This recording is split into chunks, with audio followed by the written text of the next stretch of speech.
Good morning, faculty. DGM sir, State College in Mankishore sir, and ma'am is from Ludhiana HSN principal, and this is Airport Road Blue Valley principal, and from Chandigarh. So all three principals from the district.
Dharmendra sir. Yes, sir. I remember your name.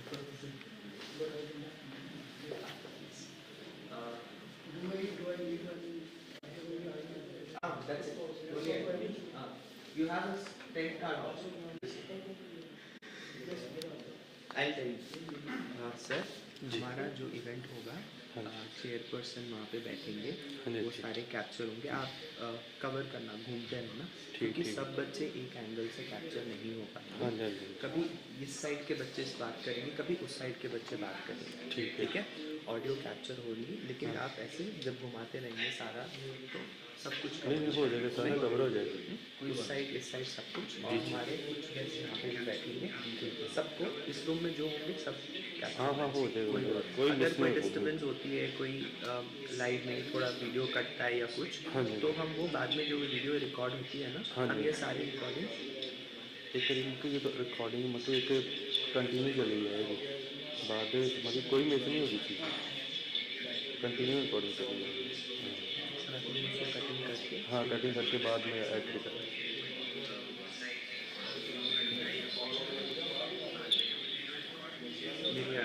मेरी audio आ गई जी आपके audio.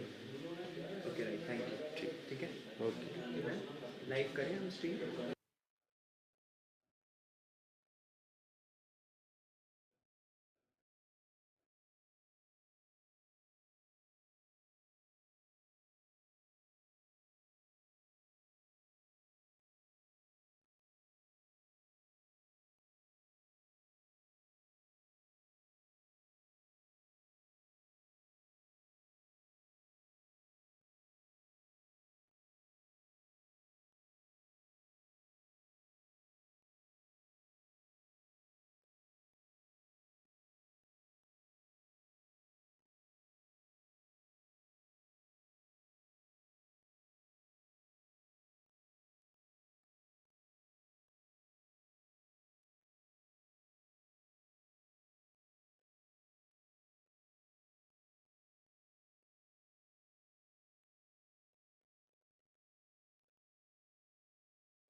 Please sit down.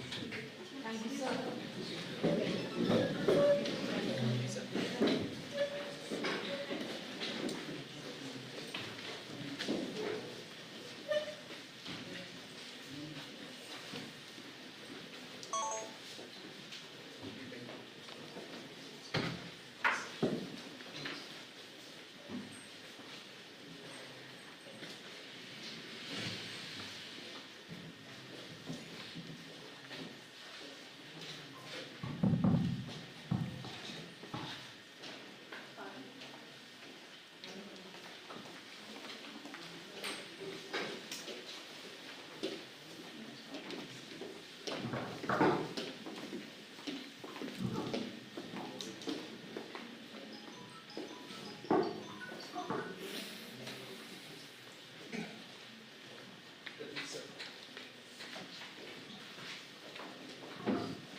Today's students are tomorrow's citizens, rightly said. And today, I, Shafi from Narayana Group of Schools, welcome you all to the first Model United Nations 2023 at Narayana Group of Schools. Let's welcome today's day with a huge round of applause.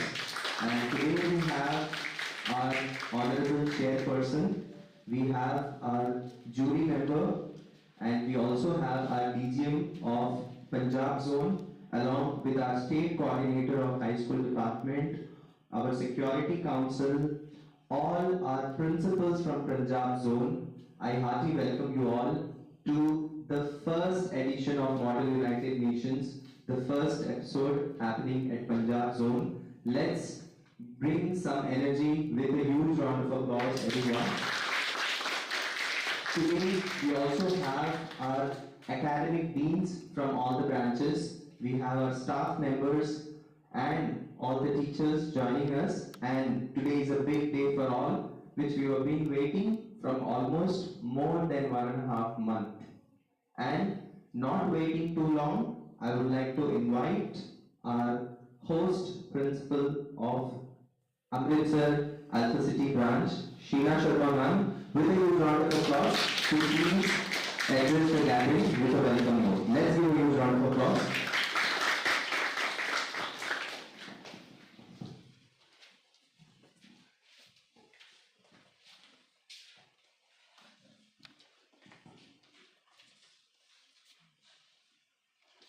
Good morning, all of you. Good morning, ma'am. It is rightly said that leaders are never born, they are made.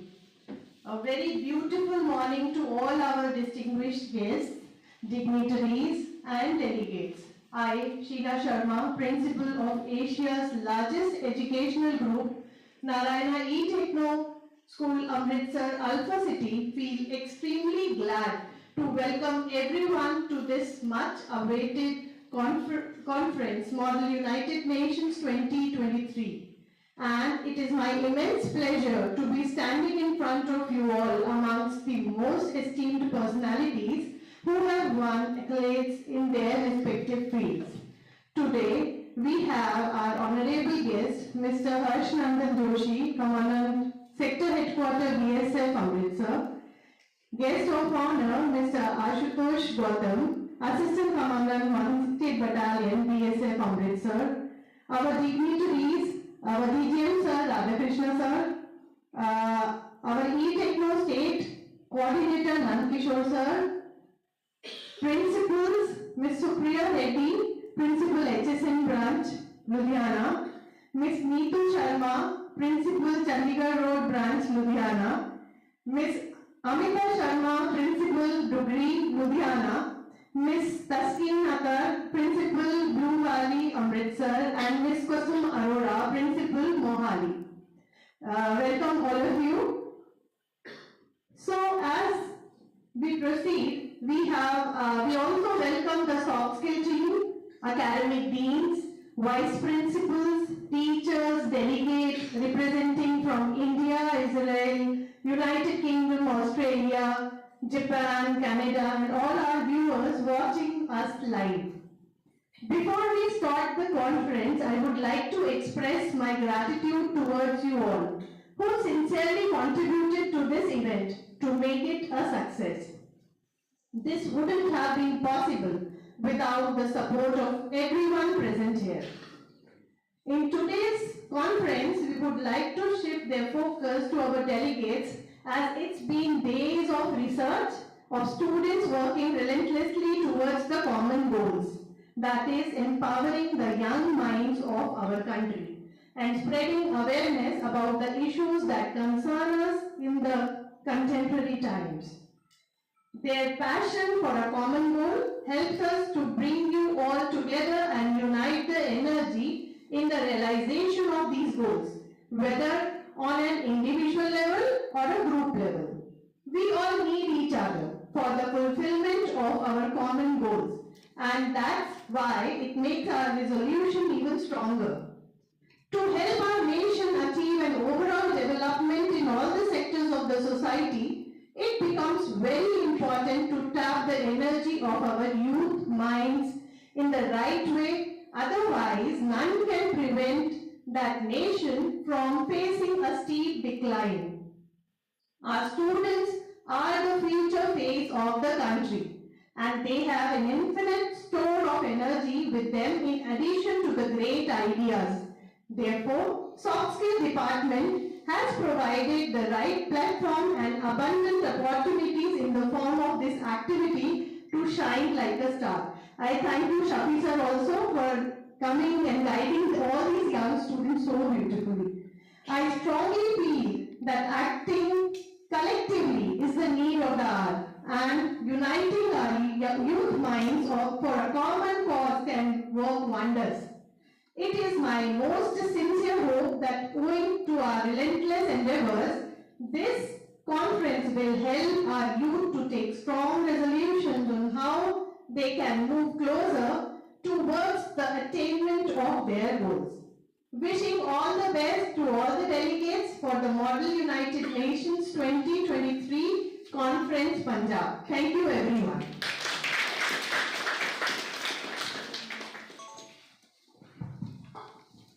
Thank you so much, Sheena Shubhaman, for a great start for the day and wonderful wishes. And now I would like to call upon the moderator for the day, Parul ma'am, to guide us for the next proceedings.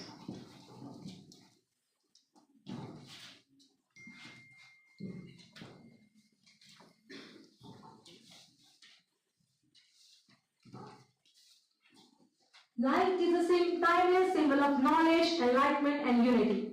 The lamp with its gentle glow represents the illumination of mind and dispelling of darkness. In the spirit of shared wisdom and harmony, I invite all the dignitaries and Principal Ma'am and our honorable guests to please join us in this symbolic act.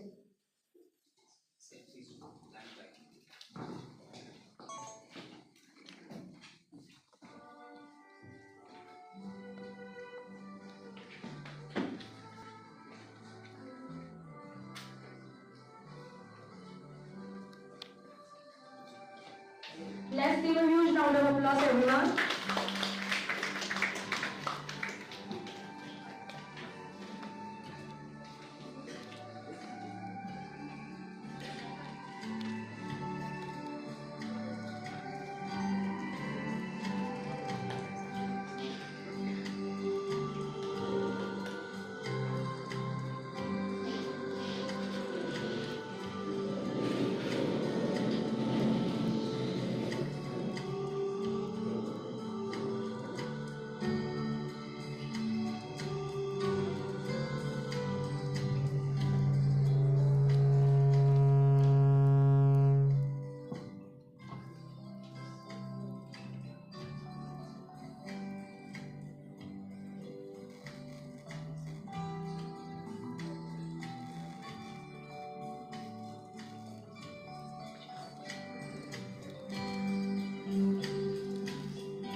Thank you so much, all our honorable dignitaries. I request everyone to please take their seats.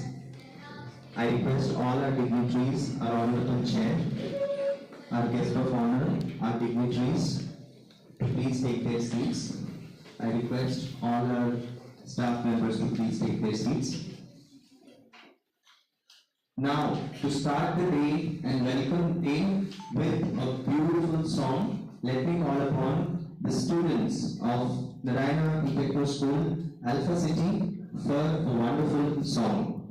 Let's give a huge round of applause for the students of Alpha City for the wonderful song.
Welcome this day, this wonderful day. We all sing together. We greet you with cheer. Your presence we revere. Give us your blessings sincere. Welcome this day, this wonderful day. We all sing together. We greet you with cheer. Your presence we revere. Give us your blessings sincere. Narayana.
sincere.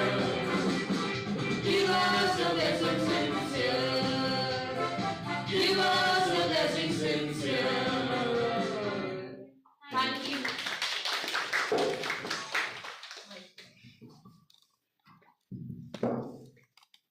Thank you so much, all the students from Alpha City branch for the wonderful song. Now, I request all our delegates of the countries to please pin your badges, your ID cards, so that we can initiate the program. Thank you. Now, I would like to hand it over to the moderator of the day. First, I would like to invite delegates of India, Tarak Singh Rana, Aditya Garg, Angel Malhotra, Prisha Sharma, Prince Jagna. Delegates of Canada are Dhruvinder Singh Sihag, Gulveer Singh, Rohan Bajaj, Ayush Sinha, Vinam Saini. Delegate of Australia, Jaina Batul, Nishta, Namandeep Chaudhary, Japanjot Singh, Jaskirat Singh. Delegate of Israel, Shivam Sharma, Amita Kandhari, Jasmine Kaur, Jagrup Singh, Abhinav Sood. Delegate of United Kingdom, Sioprit Singh, Harsimrat Kaur, Drishti, Pranay Khandelwal, Parul Rakta. And the delegate of Japan, R. Krishnan Mohan, Avneet Kaur Sekho, Namandeep Singh, Harmanjot Singh and Adarsh Thakur. I welcome you all to this model United Nations. Let's go in from for all the delegates.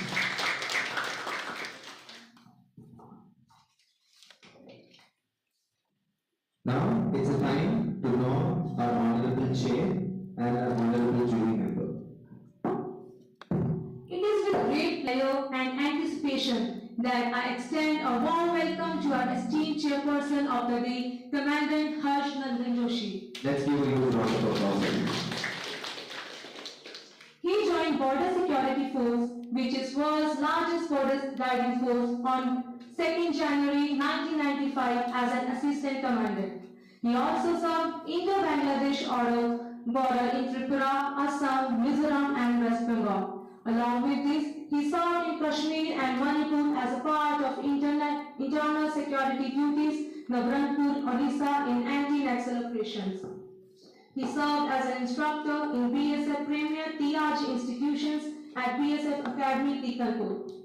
He also served in United Nations Mission in Sudan in 2009 for a year. He truly appreciates his services to the nation from past 29 years.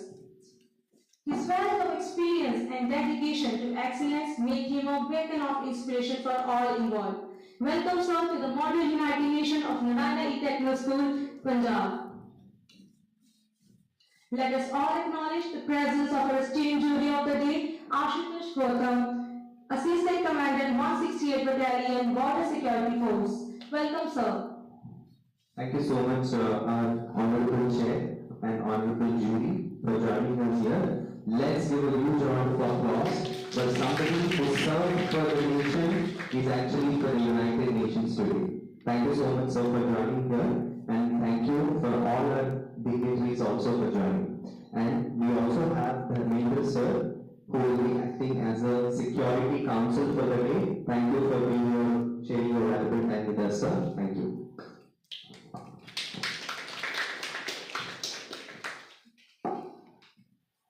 Model United Nation, where the world comes together in a forum of intellectual exchange, diplomacy and collaboration. I am honored to stand before you as we commence this enriching experience that transcends borders, culture and ideologies.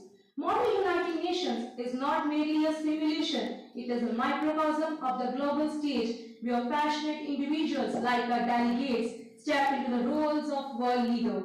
As delegates, you will not only represent nation but embody the spirit of diplomacy, negotiation and compromise. This conference is an opportunity to broaden your perspectives, enhance your communication skills and foster a deep appreciation for a diversity of thoughts and opinions that shape our world. This conference reflects the interconnectedness of global challenges and the need for collaborative solutions. Each of you brings a unique voice and perspective to the table, and this is through the synthesis of your voice that we strive for meaningful and impactful resolutions. I encourage you to engage actively and listen to and learn from each other. The success of this conference lies in collective collaboration, understanding, and pursuit of shared wisdom. I wish you all a fruitful and enriching experience ahead. Thank you so much.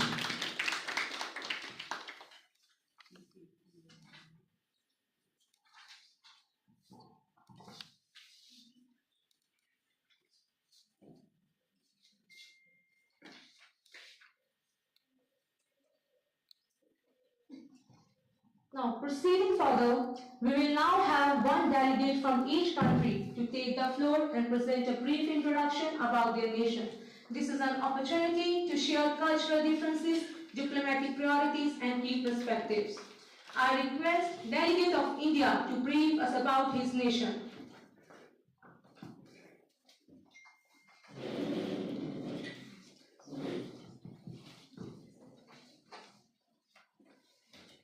Wishing a wonderful morning to Honorable Chair, respected jury members and principals, and fellow delegates.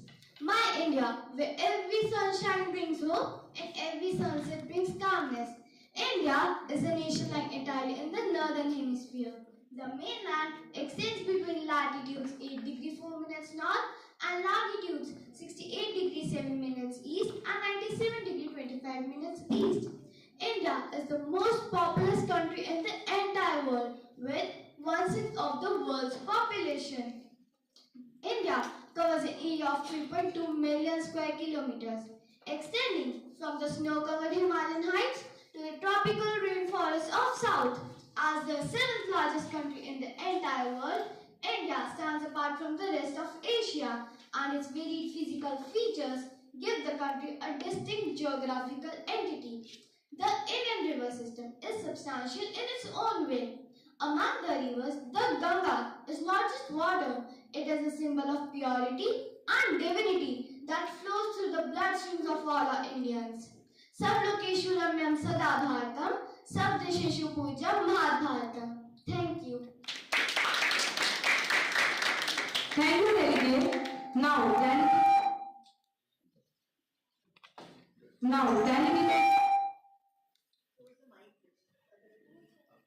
Can you turn this way? Right. Go ahead. Now, Delegate of Canada, kindly provide information of your nation. Honorable delegates, esteemed chairs, today I would like to provide a brief glimpse of a nation that is my homeland, Canada. It spans over 6 time zones and it is the second largest country in the world. It captivates the imagination. From stunning rocky mountains to the pristine lakes, it is a tapestry to the natural beauty. Geographically, it is bordered with Atlantic, Arctic and Pacific Oceans. It spans over 9.9 million kilometers. In terms of population, it exceeds over 40 million in number, each contributing to this rich mosaic of great heritage culture and multiculturalism. As we go through the modern United Nations, let us embrace the Canadian spirit of diplomacy, prosperity, and diversity in our hearts. Thank you, and I look forward to engage in fruitful discussions with each one of you. The forum is now open for the delegate of Australia to provide a brief overview of his nation. As iron sharpens iron, one person sharpens another. Honorable Chair, distinguished delegates, and respected guests, good day to each one of you. I, Nishtha, the Honorable Delegate of the country Australia. Picture, if you will, a vast land under, embraced by Indian and Pacific Ocean, where the whispers of resilience echoes in the spirit of boundless possibilities, and the dance of kangaroos echoes across the red earth landscapes. Australia, world's 6th largest country, positioned in the southern hemisphere, surrounded by Indian, Pacific and Southern Oceans. Our maritime boundaries, including the iconic Great Barrier Reef and Timor Sea, underscore our commitment to environmental stewardship. Australia, a home to over 26 million people. We are a mosaic of cultures situated at 25 degrees south latitude and 133 degrees east longitude. Now, in the spirit of mateship, these are a few words to our fellow delegates, that let us not forget that no country is perfect. However, We can only grow when we acknowledge our mistakes and set new goals. Thank you. Thank you, delegate. I now invite the distinguished delegate representing Israel for a concise overview about his nation. Good morning, my non-present here. Today, I, Shim Sharma, the delegate of Israel, is going to tell you about my country, Israel. Israel is a nation situated in the Middle East, along the eastern coastal line of Mediterranean Sea, bordered by Syria, Jordan, Lebanon, and Egypt. It is the birthplace of Jewish culture and recognized for its historical background, cultural diversity, and geopolitical complexity. Israel was established in 1948 and known for its contribution to the field of science, technology, and agriculture. Jerusalem is its capital and has its official language. The Israel was admitted to the United Nations as 59th member on 11 May 1949. The main reason in my country are Jewish, Muslim, and Christians. In my country, it is very small in the relative cost to the population with 9 million people, among which 76.4% of the people are Jewish. But then also my country covers various topographical features of the continent, including forest islands, green fertile valleys, mountain, deserts, and coastal plains. The Israel climate is classified by sunshine with rainy season from November to April. And in my country, there are hot humid summers and cold wet winters. Thank you everyone for listening to the introduction of my country, Israel. Thank you, delegate. Now, I kindly request the esteemed delegate representing the United Kingdom to provide us with a brief introduction about his nation.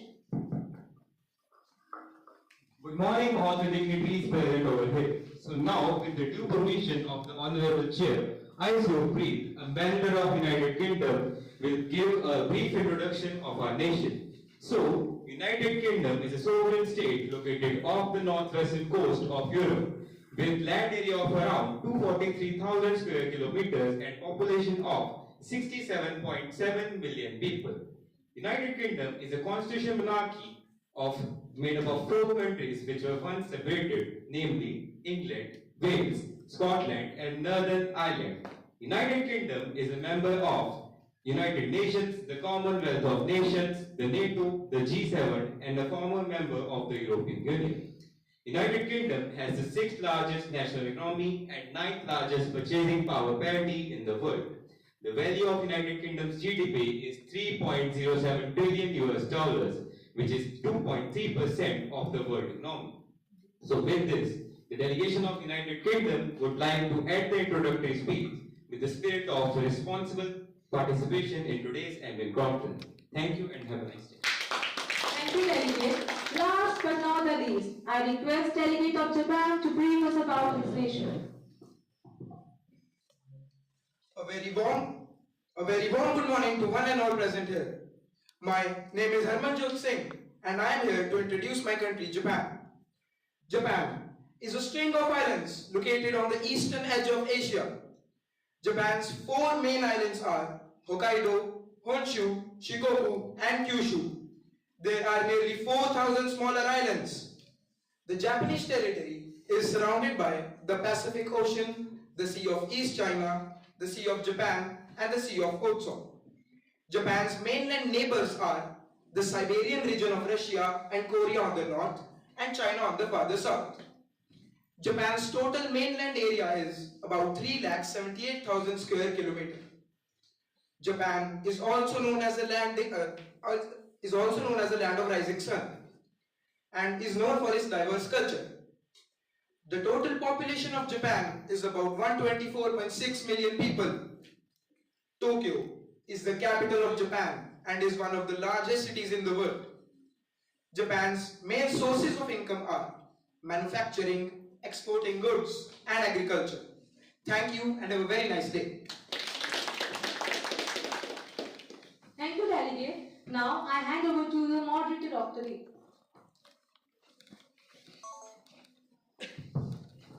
Thank you so much, all the delegates of all the 6 countries, and it was exciting for all of us to understand the basic details about the country and the geographical locations. And now we are going to understand the most important and the most essential topic for the day, and that is good health and well-being. Let us know every country maintains its own good health and well-being in its own way. So from our delegates, we are going to understand how the country maintains its own good health and the well-being with the people. So, we are starting with the first topic for the day, for today's Model United Nations 2023, with a huge round of applause and welcoming and starting with lot of energy, positivity and thinking that yes, we are going to come up with great solutions and resolutions today. And let me call upon the first delegate to start with the topic good health and well-being from the delegates of India. Delegate of India, over to you.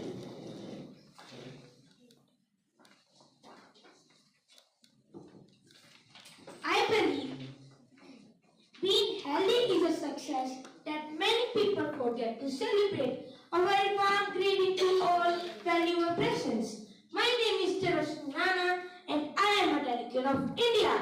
Today I am going to discuss about good health and well-being. Sustainable development aims to keep everyone healthy at every life stage.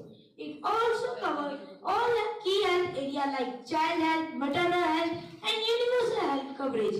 It also ensures that everyone has access to safe, effective, affordable medicines and vaccines. In 2023, it is all about taking it easy and hitting the pause button for outbreak of any health hazardous disease. Government launched a youth program for taking care of people's health. IU stands for Ayurveda, Yoga and Naturopathy, Unani, Siddha and Homeopathy. Ayurveda is a natural system of medicine that originated in India over 3000 years ago. It also regulates balance between body, mind, spirit and environment. Yoga is a mind and body practice that can build strength, flexibility. Naturopathy deals all aspects like physical, mental, spiritual and social at the same time. Now I would like to end my word by saying good health and well-being are essential for the overall development of a country, and India has made significant progress in improving its healthcare sector and achieving challenges as your health is an investment, not an expense. Thank you for your attentive ear. Rightly said, Delegate of India, health is an investment. Thank you so much. And now I would like to call upon the delegate from Canada. Honorable chairs, distinguished delegates, Model United Nations Conference, good morning.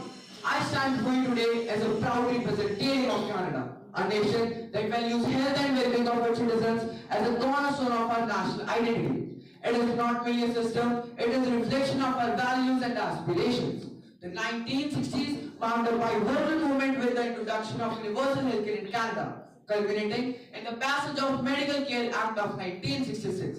This laid to the foundation for a system that would evolve, leading to landmark Canada Health Act of 1984, solidifying our commitment to accessibility, universality and public administration. Today, Canada proudly boasts a universally accessible healthcare system, publicly funded to ensure essential medical services to all residents.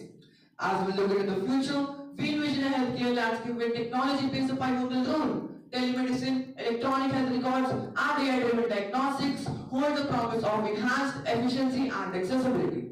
Our commitment is not just impressive, it is backed by action. The total health spending in Canada in 2022 has been $331 billion and in 2023 it is $345 billion. In conclusion, Canada reiterates its unwavering commitment to healthcare and well-being, not just for our citizens, but for the global community. A right to healthcare is not just a principle on paper. We should strive to make it tangible for every man, woman and child on this planet. Thank you and have a nice day. Thank you so much, Delegate of Canada. Now I would like to understand and call upon Delegate of Australia.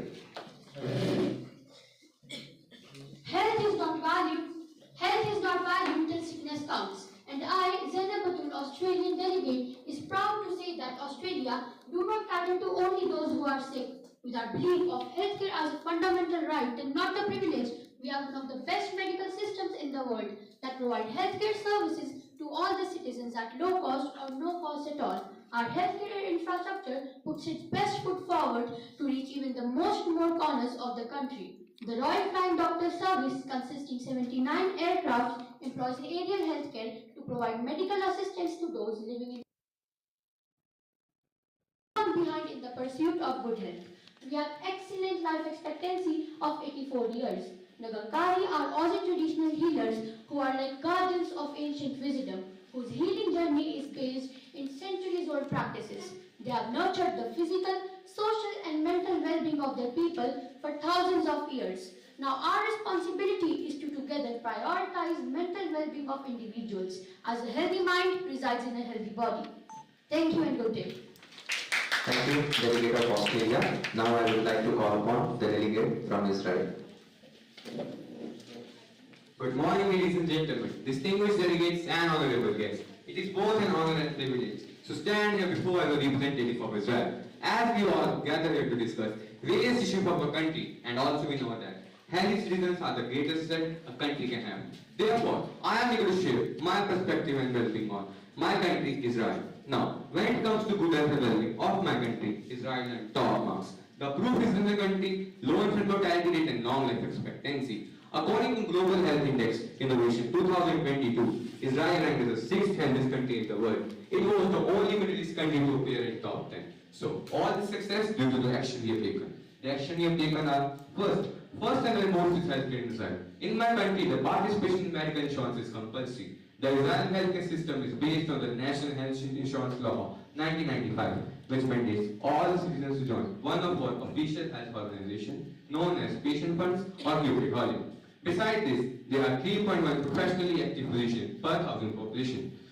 Apart from this, during COVID-19, my country doctors and scientists launched a vaccine called Pfizer BioNTech, which saved the life of approximately 5.1 million people. Now if we talk about food of my country, Israel offers a range of healthy food items like roasted vegetables, fruits, whole grain dishes like hummus, sausage, purple and many more. In the end, as we applaud for Israel's achievement in fostering good health and well-being, let us also be inspired from their work towards getting healthier societies worldwide. Thank you very much. Thank you so much, delegate of Israel. And now I would like to call the delegate of United Kingdom.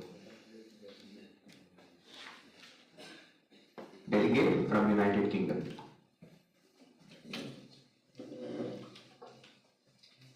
Thank you, sir. Health is a state of complete physical, mental and social well-being, and not merely the absence of disease or infirmity. These are the words quoted by the World Health Organization. Good morning, dignitaries. Thank you, Mr. Chairperson, for giving me the podium. I, Sir Preet, Ambassador of United Kingdom, is going to tell a tale about good health and well-being, where my country sets the ball rolling for the world. United Kingdom has one of the most advanced healthcare systems in the world, providing universal access to healthcare for its citizens. The Human Development Index of United Kingdom has increased from 0.804 in 1990 to 0.929 by 2021, indicating that UK has reached very high levels in human development, particularly in life expectancy. The healthcare spending in United Kingdom has shown a gradual increase since the year 2000, when it amounted to 75.8 billion British pounds, and as of 2022, the healthcare expenditure in the UK stood at 282.62 billion British pounds. To cope with health challenges like obesity, mental health, substance abuse, AIDS, tuberculosis and malaria, my country came up with NHS in 1948, which has strategized NHS Digital, NHS Long-Term Plan, National Institute of Health and Care Excellence and use of artificial intelligence in healthcare. Tackling the major health challenges of our time is firmly in our national interest, because now we all know that diseases do not respect borders. This is the sole reason due to which UK is investing in global fund to fight AIDS, tuberculosis and malaria, particularly by antiretroviral therapy.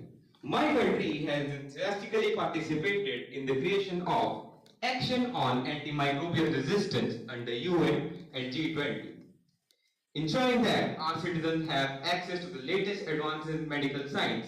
We are continuing to support research to improve the diagnostics and treatment of rare diseases and cancers with the help of institutions like Francis Crick and organizations like Cancer Drug Funds. Being healthy and fit isn't just about working out, it's about mental health too. Improving the access to psychiatric therapies or IAPT scheme with investment of over £1 billion highlights my nation's dedication towards mental health well-being as well. To conclude, I would like to quote the famous words by a renowned physicist Albert Einstein. In a healthy nation, there is a kind of dramatic balance between the will of people and the government which prevents its degeneration into tyranny. So with this thought, I assure you that my country will surely take the lead to become world's best healthcare and wellness provider. Thank you and have a nice day. Thank you so much, Delegate of United Kingdom. And now we would like to call upon the Delegate of Japan. Good morning, one and all present here. I am here as a delegate of Japan and going to talk over good health and well-being in Japan. I am truly honored to address you over the topic that is fundamental for the happiness and prosperity of every nation, that is health and well-being of its citizens. As we all know, Japan is one of the countries having really high life expectancies, and it is due to certain factors such as balanced diet, healthcare system, and stress management. Now, let's start with past actions taken regarding good health and well-being in Japan. Sustainable Development Goals. As we all know, Sustainable Development Goals are a set of goals which were made to transform our world, and Japan actively supports Sustainable Development Goals, especially Goal 3, which is good health and well-being. Health and nutrition initiatives. Japan has made many efforts to address issues related to nutrition and other non-communicable diseases, and the country welcomes a healthy lifestyle, and Japan is still trying to tackle many diseases related to nutrition. Now, let's move on to the policies implemented in Japan regarding mental health of the employees. Workplace health promotion. The workplace health promotion was initiated to support and improve the well-being of the employees in workhouse. These initiatives include reducing the work period, stress management of the workers, and etc. Now, I would like to conclude with the UHC in Japan. The UHC, or the Universal Healthcare System, was made to ensure that every citizen or resident of Japan gets equal right and necessary and adequate medical services whenever they need without any financial burden. And there are also many insurances in Japan, such as SHI, NHI, and many more. Thank you all for listening to me. Thank you so much. That was all about understanding the good health and well-being from the delegates of India, Canada, Australia, Israel, United Kingdom, and Japan. And now we will leave the forum open for all the delegates for the most hot and amazing round, and that is going to be round 2, questions for action. But before round 2, I request all the delegates to please understand the basic instructions and guidelines. We have to address the questions to the Honorable Chair and the jury member, and then from here it will be addressed. The delegates will be answering that, whoever country we are going to ask the question. So, whoever have a question definitely can take their turn and lift your tent card for the answer. Okay? And I request our Security Council member to please set a timer for 15 minutes. We are going to have the discussion on the round 2, that is question for action, for 15 minutes of timer. So the forum is open for all the delegates. Okay, the first question taken by delegates of Israel.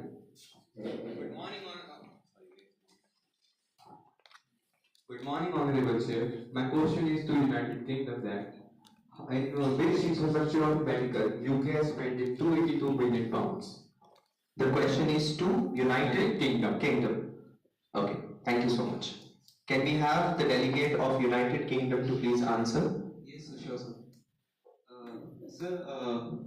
I just want clarification in the question actually. Can I ask? Okay, can we repeat the question from the delegate of Israel? Yeah. In which infrastructure of medical UK has spent £282 billion? Thank you. So basically, I was talking about the whole healthcare system of United Kingdom. As whole, the gross investment we have done is 282 82.62 billion British pounds. So all the healthcare facilities which are included in the NHS utilize this money. Thank you so much. Now, can we have the delegates? Yeah, we have the delegate from Canada. Canada? Okay, I request other delegates to please ensure to pass the mic to the next delegate if they have any questions. To the Honorable Delegate of United Kingdom, can you please elaborate the concept of NHS organization which you mentioned in your GSL, and how does it work, and what is the life expectancy rate? Okay, one important instruction, delegates, we request the questions to be addressed to the chair and also the delegates to answer the chair. So, but thank you so much. I hope the delegate has heard the question. We will take the answer from the delegate of United Kingdom. So you asked of the life expectancy rate, it is 81.77 years, and NHS is basically the government organization which is responsible for whole healthcare system in the UK, and it is a government organization. It is funded by the taxation of the citizens only and the government. Thank you so much, delegates. Please take your seats.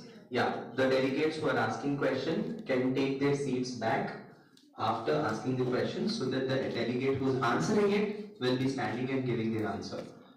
We have the next question from the delegate of Australia. Good morning, Honorable Chair. My question is addressed to Japanese delegate. Japanese delegate mentioned high life expectancy of Japan. So, of course, it is a very good quality that the country has, but we're having low birth rate. Are not they going to face the problem of aging population? Thank you so much, delegate of Australia. Can we have a delegate from Japan addressing? Sure. As we know, Japan is facing an issue of aging population. Sorry to interrupt. I request the delegate of Australia to please take the seat. So, I got your question. As we know that birth rate is really low in Japan, and also aging population is a really big problem in Japan. So, Japan is trying to implement AI, and it is trying to gain more foreign doctors and nurses from other countries. Thank you so much. I hope it has answered the question. Now we have a question from delegate of United Kingdom.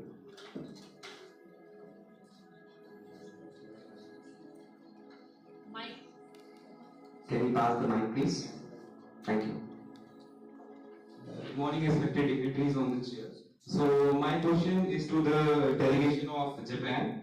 So the delegate of Japan mentioned in the speech that they are facing with diseases regarding the nutrition. So how will they tackle such diseases? So they have implemented a policy.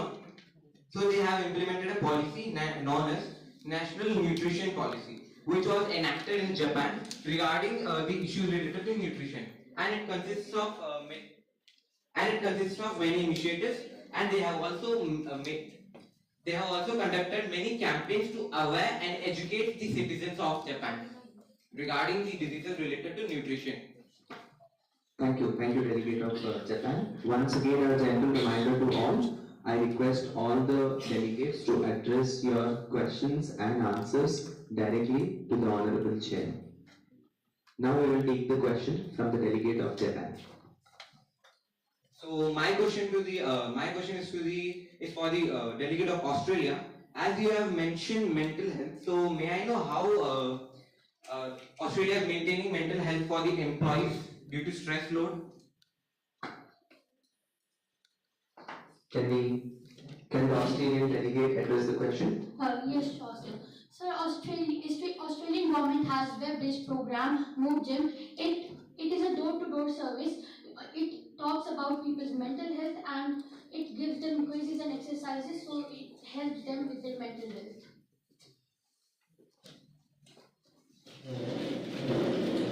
Thank you so much.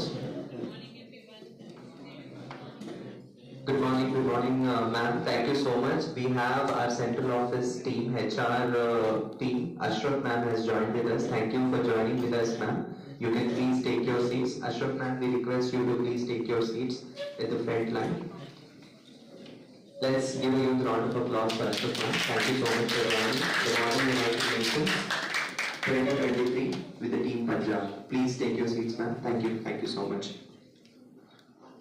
Sorry to interrupt. Yes, delegate of Australia was addressing a question from delegate of Japan. Please.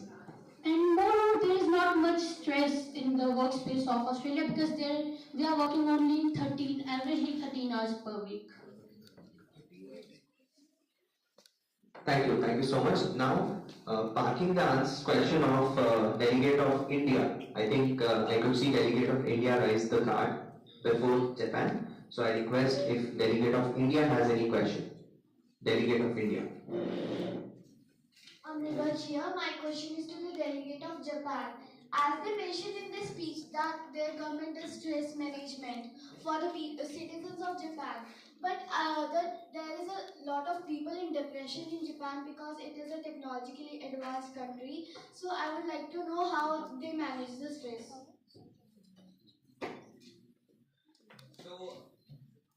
So responding towards these issues, they have implemented various activities for mental relief, such as radio calisthenics in workplaces and also ecotherapy, which a person may visit a forest if they feel very stressed or depressed, which is really good for the immune system. Thank you so much. With this, we are done with our round 2, that is questions for action. Thank you so much on the topic good health and well-being. But that was a very friendly, organized and a very dignified discussion happened. And now, moving on to the round 3, that is time to unfold the solutions, for which we request our Honorable Chair and our Honorable Jury to please pick up one question card, and that question card can be the question, the global problem that can be resorted and can be discussed. Sir, with your permission, can I? Thank you. This question is for all the delegates. Whichever country has the question, has the solution for this, can definitely raise your tent card and take the opportunity to give a solution for this. What rule can be developed to make interpersonal relationships more stronger among people throughout the world? I repeat my question. When we are talking about good health and well-being of a country, the question stands here from the chair is, what rule can be developed to make interpersonal skills relationship more stronger among the people throughout the world? What rule can be developed? So, delegates can come up with one rule which can be developed throughout the world, which can build the interpersonal relationships among the people. Now the forum is open for the answers.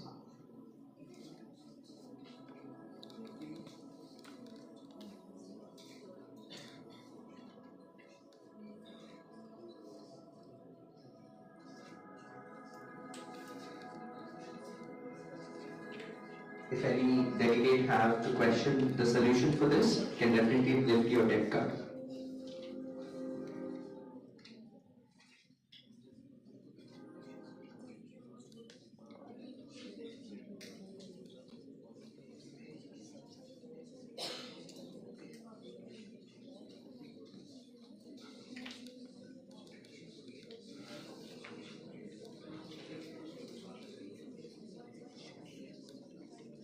One rule which can make throughout the global nation, which can build the interpersonal relationship in the people. That is all well-being of the people.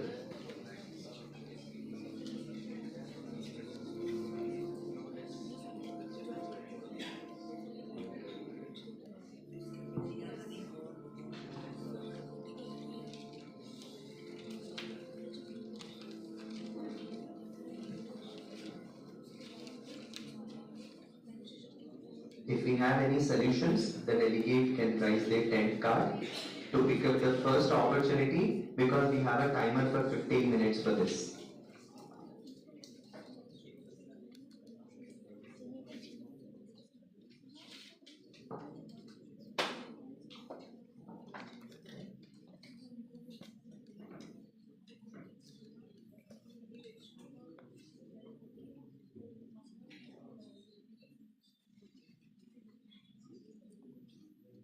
let's see the first solution comes from which delegate.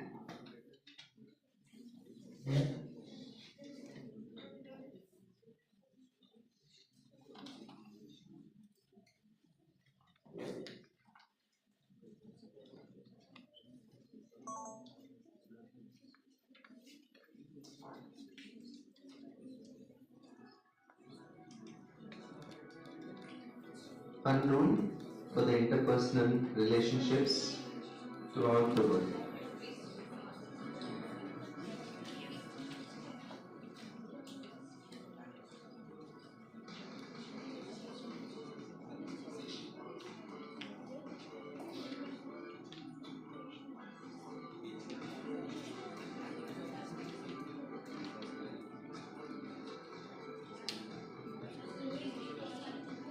Wow, we have delegate of Japan. The first solution taking up from delegate of Japan. Please go ahead.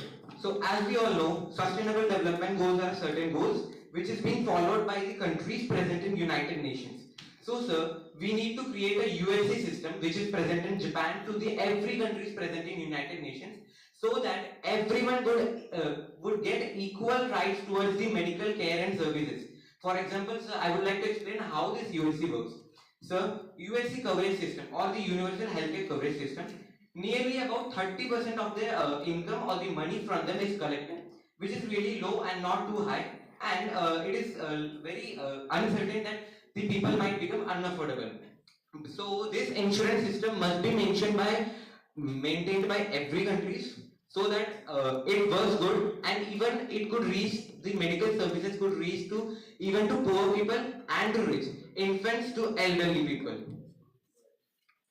Alright, thank you so much, delegate of Japan. Now, let us understand, before I take delegates of Australia's opinion, I would like to inform all the delegates how many delegates would be standing as an agreement for making the delegates of Japan suggestion can be accepted. If you accept the solution, you can lift your green card, and if you disagree with the solution, you can lift your red card. Let's see. Green card or red card? You all can lift your cards and vote for the same. Can you all lift little higher? Yes. Towards the chairperson? Yeah, towards the chairperson. Okay, so we have 4 green security councils. So 4 green votes taken for the delegates of Japan solution. Thank you so much. Please can drop your cards. Can we have here from delegates of Australia, please? Sir, first can you please explain the term interpersonal relationship? I will definitely. Delegates of Australia. Honorable Chair, to develop the interpersonal relationships globally, the first thing that should be done is that there should not be beefs between any countries. So I believe that the World Court should have a treaty or like a council where if a beef between some countries is about to start, so other nations sit together and they talk about it rather than starting some war or something like that. Okay, thank you so much, delegate of Australia. Can we share our vote? Thank you, you can please be seated. Our vote casted to delegate of Australia's suggestion. If you agree with the solution, you can show your green card, and if you disagree with it, we can have red cards on. Can we have little higher, please?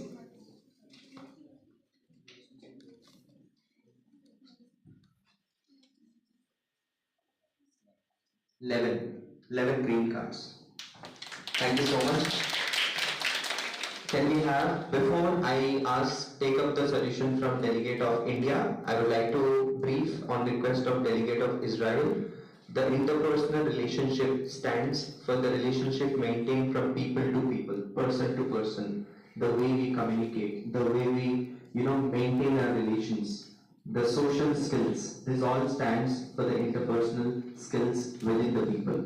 And now we will give the forum solution from delegates of India.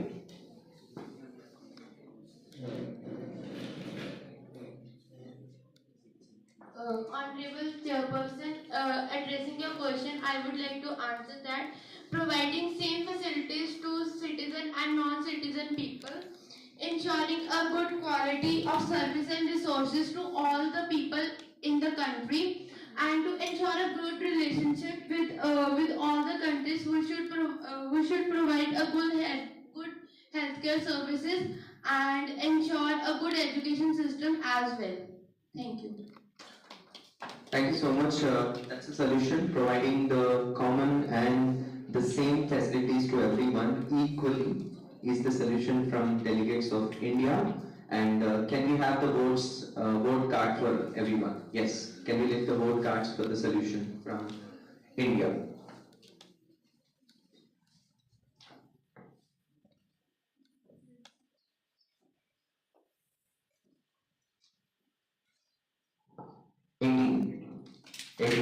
Thank you so much. Global acceptance, 18 votes from the delegates. Yeah, can we hear from delegates of United Kingdom? United Kingdom. Please share the mic.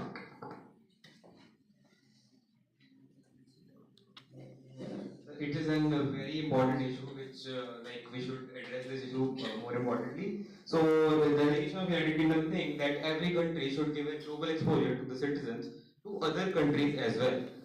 We should develop, the people should develop a nice relationship across the globe as well. We can do various type of activities like this annual conference only.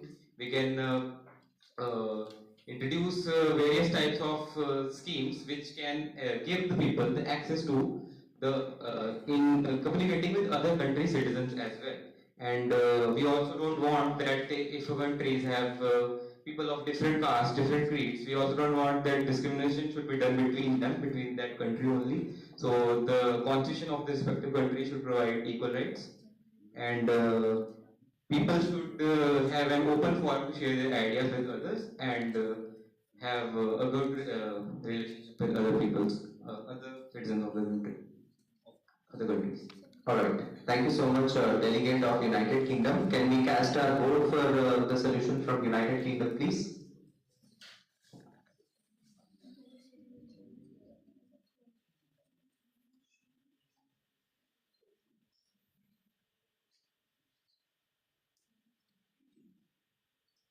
Seventeen votes.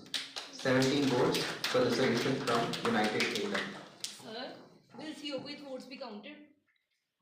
Will COP vote be counted as he has told the answer?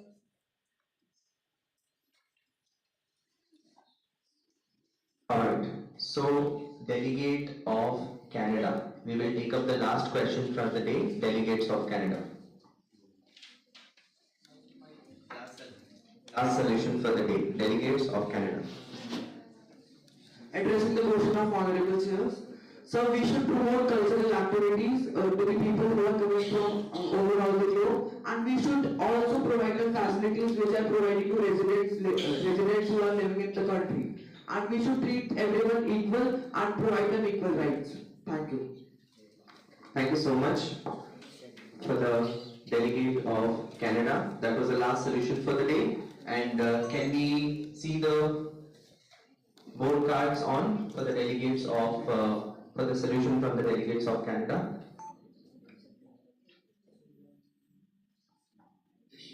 Alright, 5. We have 5 votes from the delegates of solution from the delegates of Canada. Thank you so much. So for this round, I can definitely say the delegates of India, equal rights to everyone, win with the 18 votes. So global acceptance and the global solution. Let's give a huge round of applause. Thank you so much to the delegates of India to share the global solution for the problem on having and building the interpersonal relationship among the worldwide. And now I will move to the last round for this topic, and I will hand it over to our honorable chair and the jury member.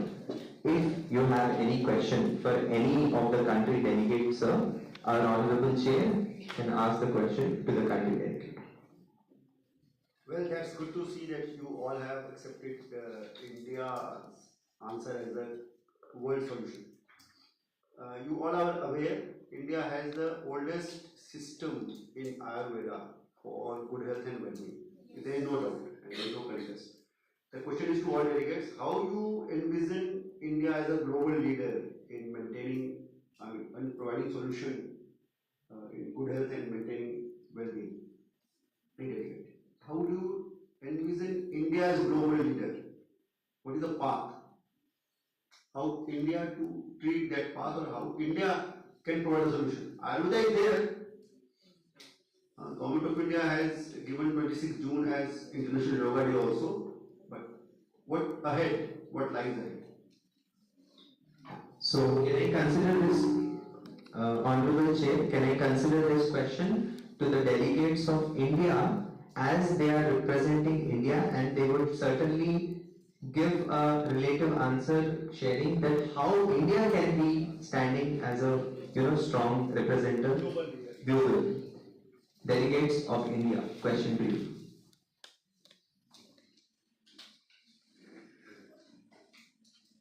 Yes, please. Delegates of India can please answer. So, as told in the speech of Delegate of India, by like the Ayurveda and other systems like yoga, meditation, and many more. India provides the best quality of healthcare at affordable prices for all over the world, and even foreigners come to India for the treatment because it is very affordable, and we also use the home remedies in place of the chemical medicines. I hope it satisfies the chair's answer. Any other delegate? Any other delegate?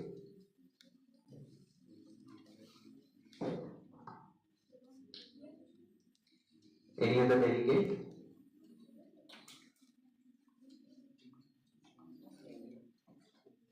Yes, delegate of Israel would like to answer this, sir. So, Honorable Chair, I have prepared this question. So, my answer is, it is no doubt that India has a well-developed global health. So, like variety of practices in India, like yoga and Ayurveda, has been from very long years, and it helps the people to maintain their physical diet also. So, like traditional Indian diets often include a mixture of vegetables, fruits, pulses. The use of spices not only add flavors but also provide potential health to them. So, in the end, I would like to say that government grows awareness of lifestyle diseases in India, and in the future we can see that India will lead global leader. I hope it answered the question, Honorable Chair. Thank you so much. Any question from our Honorable Jury member to any of the delegates? It's very nice to see the young minds are getting so much knowledge and they are presenting it in a way that no one can even doubt that they are just taking it overlook. So my question is, as we are studying about the topic good health and well-being, so my question is to the delegates of Japan. As it is known worldwide that Japan population is getting aged day by day. So how come it's or I can say that it's a question for mix for both the Japan delegates and for the Indian delegates. What's the problem for Japan delegate? It's the question goes like what's the problem they are facing due to this aging population, and for the Indian delegates the question goes like that how are we or how are India is ready to grab this situation so that we can we know that we have the best skilled labor, very economical level. So how can we grab this situation to boost the economic demand of Japan and maintain the good relation between India and Japan? Thank you.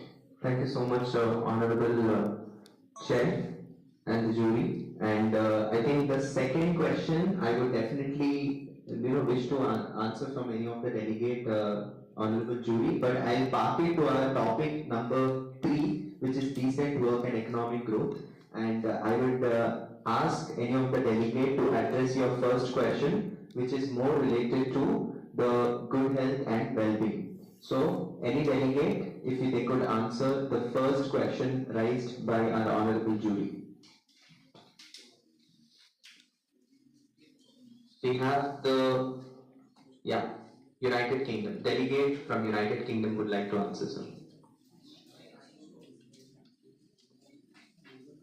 I repeat the question once again. The problem of aging health. The problem of aging, that means the population of too many people who are aged, right, as per the number of population which is increasing, and in that total population we have old age more in number, and definitely when there is old age there are certain health concerns and issues comes in. So how is the country overcoming this problem? Am I right, sir? Yes. So for the people who are old age, we know that they are not able to physically involved in physically get involved in such treatments, such harsh treatments, because but the problems which they are facing require some harsh treatments. So we can introduce some policies, some schemes, or some ideas which can provide them a more comfortable environment for getting the treatment, and we can also do some we can also reduce the amount of money we have to pay for that particular treatment, because as we know that curing the people who are not very much able to actively participate in the treatments is the most important thing a country should do in itself. I hope it answered the jury. Thank you so much, sir. Thank you, delegate of United Kingdom. And now we will park the answers from everyone, understanding the time constraint. And with this, we are done with today's topic, the first topic for the day, good health and well-being of the country. We give you a round of applause for all our delegates for answering very, very efficiently. And especially thank you for our honorable chair and dignitaries for asking such a wonderful questions and relative questions and igniting the minds of our delegates today. And moving ahead, we have the next topic, that is quality education and strong institution. And when we talk about quality education and strong institution, which is the most essential part of today's world. Where there is education, where there is a will, and where there is a will, there is always a way. So today we will initiate today's topic, the quality education, with the round one, and we would like to open the forum for the first moderator, the first delegate from the quality education from the country India. Delegate from India, let's understand the Indian quality education and the strong institution. Good morning. Okay, joyous welcome to one and all present here. My name is Nitya and delegate of India. Today I am here to discuss about quality education and strong institution. A purpose of education is to turn mirror into window. What do you really understand by quality education? Quality education is about fostering good characters and instilling quality values. A prime example is in Indian mythology Ramayana, in which despite Ravana being superior than too many ways, Ram ultimately defeated him because of his good character and positive values. Under RTE, it has also introduced Balika Smriti Yojana, in which they provide 500 rupees and annual scholarship to girls child. Indian education system is dynamic, and to strengthen it, they has launched National Education Policy 2020. India has also ensured no education loss during COVID-19 by launching PM Vidya and Disha. Now, shedding light on Indian government initiatives for increasing the literacy rate, such as Beti Bachao Beti Padhao, Padhe Bharat Padhe Bharat. Now, for a good closer, I would like to throw light on quit. Investment in knowledge always pays the interest. Thank you. Thank you, Delegate, for giving us an insight on India's quality education and strong institution. Now it's time to call Delegate of Canada to share his views on the current topic. Thank you so much, ma'am. Ladies and gentlemen, good morning to all. Today we gather here to address paramount issue that transcends borders and gives shapes to our global society. Quality education and strong education institution. In the context of Canada, a nation known for its commitment to excellence. Now let us dive into the four string education systems. First, quality education. To ensure quality education, it is essential to focus on curriculum arrangements and teacher training program. Second, student institution. Student institution is the bedrock of a thriving society. You know, in Canada, we are proud to say that our commitment to every student that are studying in Canada to provide them best education. Challenges that persist. While celebrating our achievement, it is essential to focus on challenges that persist. Financial barriers is always being a concern. And in conclusion, to persist of quality education and establish a strong institution. You know, Canada stands as a beacon of their commitment. As we engage here in this fruitful discussion today, now our aim is to provide Canada one of the best education, so that every individual has equal opportunities to unlock their full potential through education. Thank you. Thank you, respected delegate. I appreciate valuable insights on the topic. To know more about quality education and strong institution of Australia, I invite delegate of Australia to put some light on it. Give a man a fish and you feed him for a day. Teach a man to fish and you feed him for a lifetime. Honorable Chair, distinguished delegates and respected guests, good day to each one of you. I am Nishtha, the Honorable Delegate of the country Australia, a nation that embraces the influence of quality education and the role of strong institutions in building the equitable and fair future. We believe that education is not just about memorizing the facts, but also about the skills that help you throughout the life. Keeping that in mind, we have a special feature of vocational education and training VET, which allows students to develop different skills and gain practical knowledge. We take pride in our world-class education system, one that has a global recognition for its high quality. We have the highest ratio of international students as per head population. Australian universities stand among the best in the world with a wide range of 22,000 plus different courses, solidifying our position in the world's best universities. An investment in education pays the best interest. Keeping that agenda in mind, Australia has made the strategic choice to invest in education. In Australia, all the public schools are government funded and free for education. At last, knowledge is power, information is liberating, and education is the premise of progress. Thank you. Thank you, respected delegates, for shedding light on the topic. The forum is now open for the delegate of Israel to brief about the topic. In the grand gallery of wisdom, education plays the most vivid and everlasting importance of progress. Distinguished delegate, esteemed chairperson and honorable guest, a very warm morning. Today I, Abhika Gandhari, stand before you as a representative of Israel to talk about quality education and strong institution of my country. As we know, education is an alchemy that turns ignorance into enlightenment, ignorance into insight, and apathy into action. So my country places a strong emphasis on education, viewing it as a key element for nation development and success.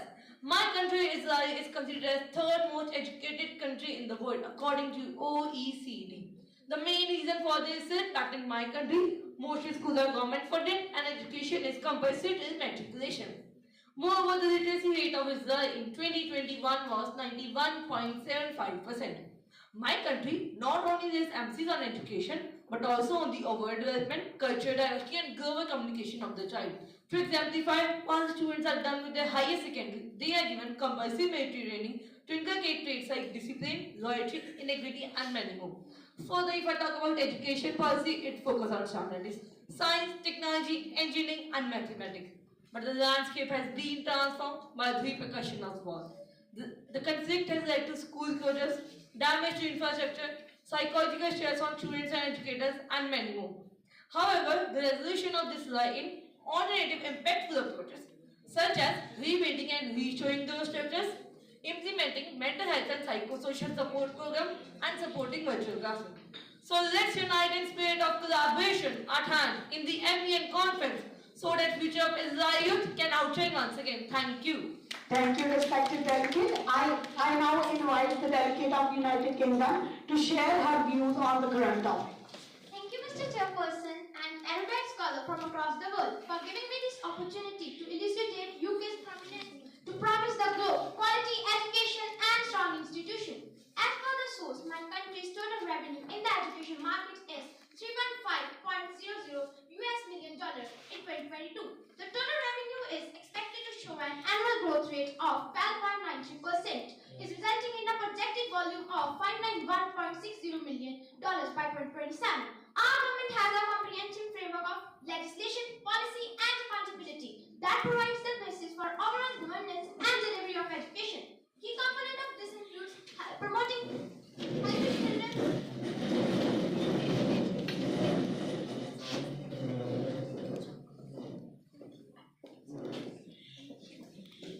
Helping children in the poorest country gains a decent education. We are also ensuring the expansion of good schools, and we are also making improvements in higher education system, and we are also delivering 3 million new apprenticeships. Honorarians, my country believes that we must make serious improvement in its education if we are going to fight against the poverty. Improvement in education increase wages. It also improves the lifestyles of people and their families and provide them economics with skilled labor forces. The UK government has a research on education programs, including flagships. Research on improving system of education, RISE. RISE will deliver the world-class evidence on how the education system will deliver the better learning outcomes for all. Every child deserves the best possible start in a life. My country is proud to be building further on this highly successful programs. We are providing free childcare services for 3 to 4 years of children. 3 to 4 years of children. For children below 4 and above 16, we are investing in opportunity areas under Leadership Innovation Fund, which has already resulted in 1.8 million new admissions in just over a span of a year.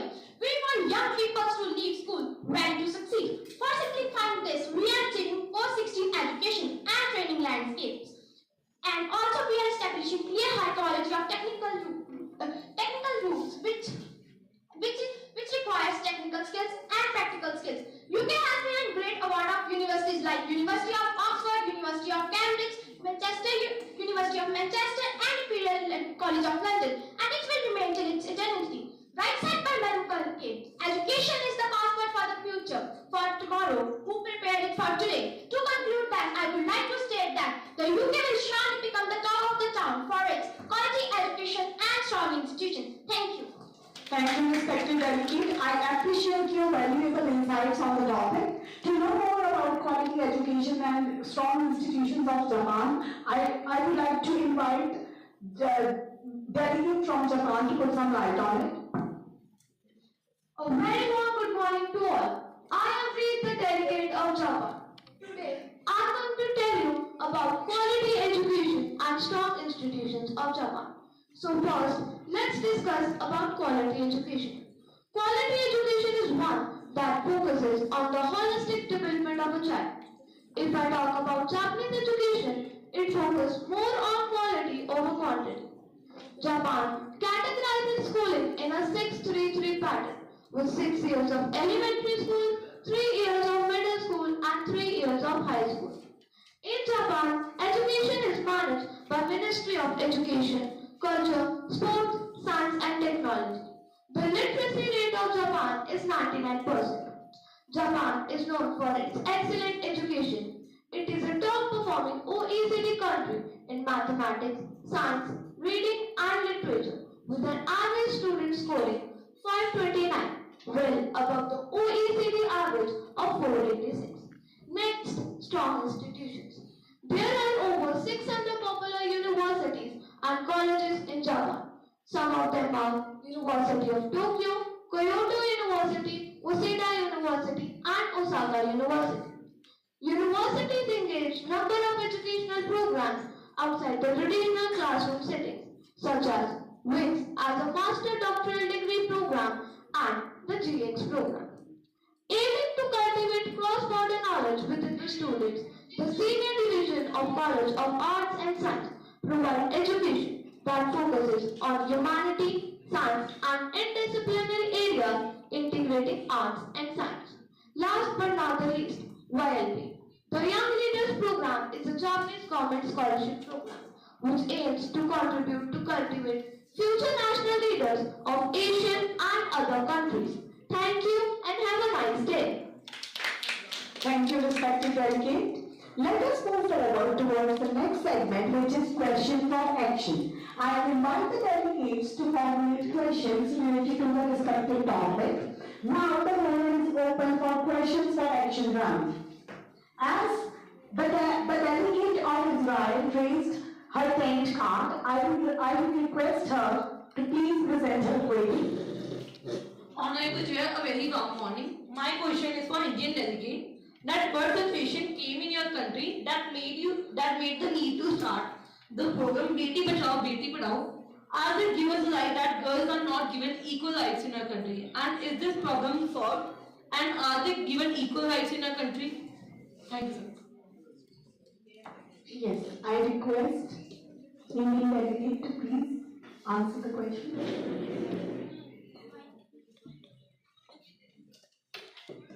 Honorable Chair, I would like to answer this as she asked that why did the government of India start Beti Padhao Beti Bachao? This is because the Indians in the past culture were excluding girls, but now the girls are leading from boys. They are giving equal opportunities in every sector to the girls and even the boys. They are giving equal wages and fair opportunities to everyone. Her question is whether you have achieved your goal. Is it your question? Yes, sir. How near you are to your goal? So almost as you can see in every sector, the women are leading. So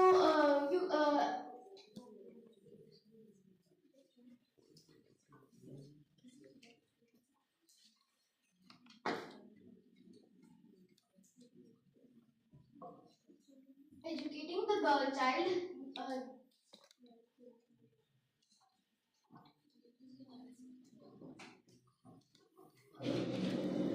So educating the girl child is now important in India. Now people are more aware for the education of girl child, and in some rural areas where people where education where parents are not well aware, they provide some they provide free education government school to ensure a good education for a girl child. Thank you, respected Chair and respected delegate.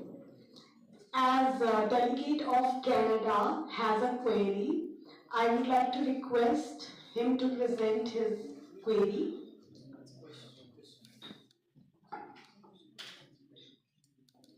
Okay, to the honorable chairs. So Japan has a well-developed education system, no doubt. But what are some future measures are being taken to strengthen their educational institutions for preparing the youth for the challenges of 21st century?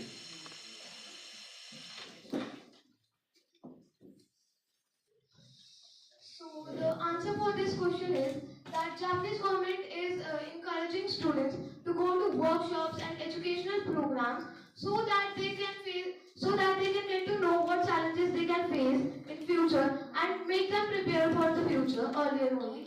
And Japanese government is also giving scholarships and workshops and educational programs. Thank you both the delegates. As I can see, Japan's tent card is up, and I would like to give a chance to Japan's delegate to ask a question. Honorable Chair, my question is to the delegate of Israel. So, what is the average literacy rate according to OECD? The average literacy rate, Honorable Chair, the average literacy rate according to OECD is near about 85 to 86%. Thank you. I would request the delegate of Australia to present this question. Honorable Chair, my question is to Canadian delegate. As they said about providing best education, what about students in the medical field? Could you throw some light on the medical institutions of your country? What is the number and what are the number of doctors you are producing? Honorable Chairs, give me a minute. In the meanwhile, I'll ask I would request the delegate of India to please present your question.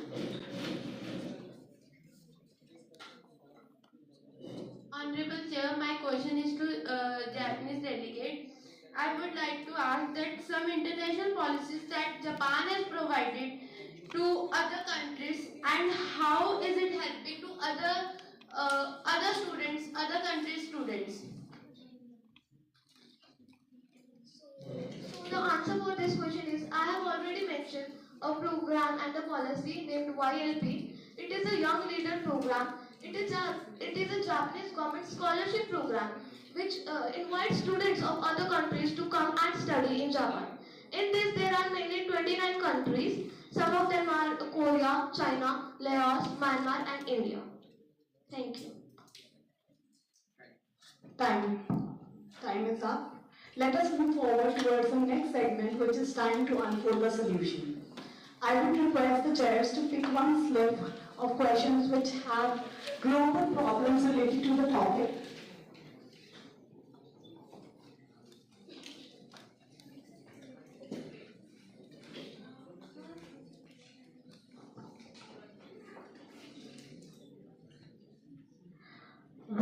What subject can be introduced worldwide for the holistic development of the students? What subject can be introduced worldwide for the holistic development of the students?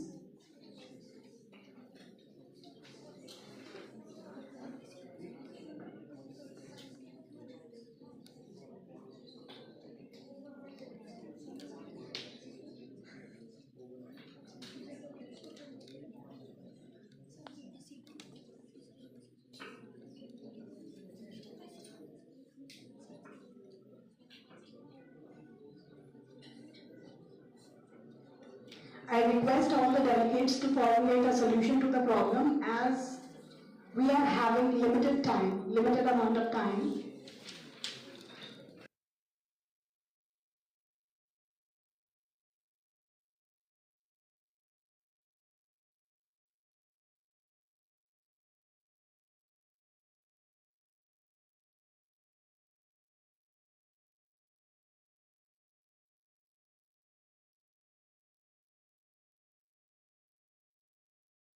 According to me, the solution for what subject we can include is, we can not, according to me, not a particular subject, but we can include vocational training in the school subject and the particular country language, so that the student can develop their holistic student can develop the holistic development and their communication development also. Can we get little more brief, because when we call about vocational training, so our delegates, before casting their vote, they would like to know what is vocational training. Yes. Sir, in this means vocational training means that making them confident, that giving them more chances to speak, giving them more chances to be confident, giving them more and more chances to interact with other people. Okay, thank you. But still, the question is unaddressed. We need name of one subject that can be introduced. We wanted the delegate to please think over. We will get back to you. Thank you. Israel delegate, please take your seat. Can we have an answer from any other solution from any other delegate? No, we did not take the question, the solution. That's the reason. We will get back to Israel again. Australian delegate. Honorable Chair, so my suggestion is that a subject that normalizes to talk about the mental health, as the mental health illness is common among the youngsters nowadays. So you mean to say the subject which needs to be introduced for the holistic development will be the mental health as proposed by Australia? Yes. Am I right? Yes, sir. Okay, Honorable Chair, can we take the votes? Right. So vote for the subject produced from delegates of Australia, mental health. Can we lift the voting cards higher so that we can count the votes?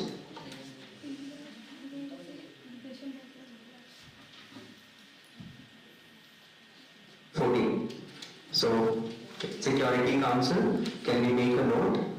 14 votes for the delegate who have shared a proposal of holistic development subject. Yes, we will take it one from delegate from India.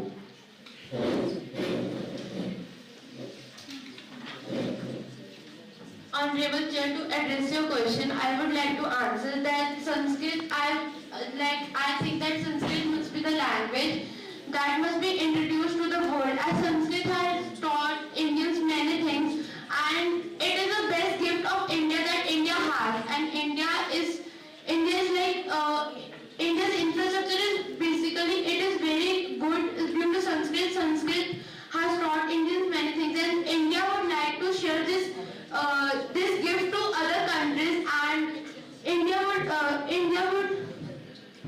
like to taught many things and good quality to other countries by the mean of Sanskrit. So you need to say, summing up your discussion, that is Sanskrit should be a subject which should be introduced for the worldwide. So can we share the votes? Yes, vote Sanskrit as a subject worldwide needs to be introduced. Okay.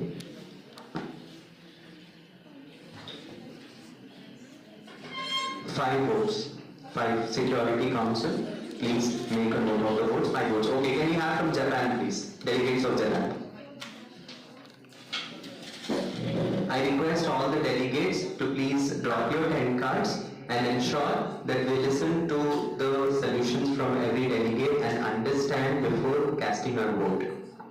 Honorable Chair, so according to me, the subject that should be introduced for the overall development for the student should be moral values and soft skills, because it focuses on the creative and environmental part of the student, and it helps them to come up with new ideas and innovations. Thank you. Alright, so delegate of Japan has shared a subject, moral values and soft skills, a combination of a subject that needs to be introduced worldwide for the development, holistic development, overall development. Can we cast the vote? Wow, I can see all the greens.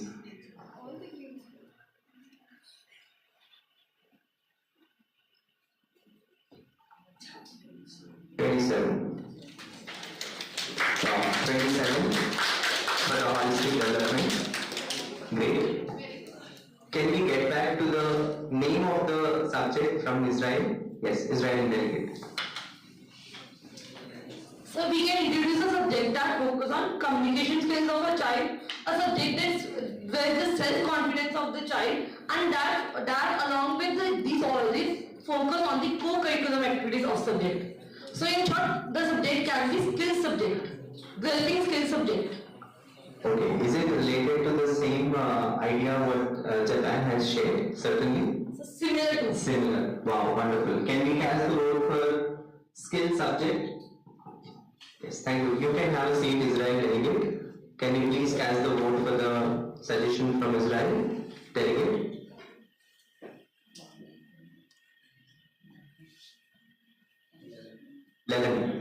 Eleven green, 11 acceptance. Yes, we will take it from the delegate of United Kingdom.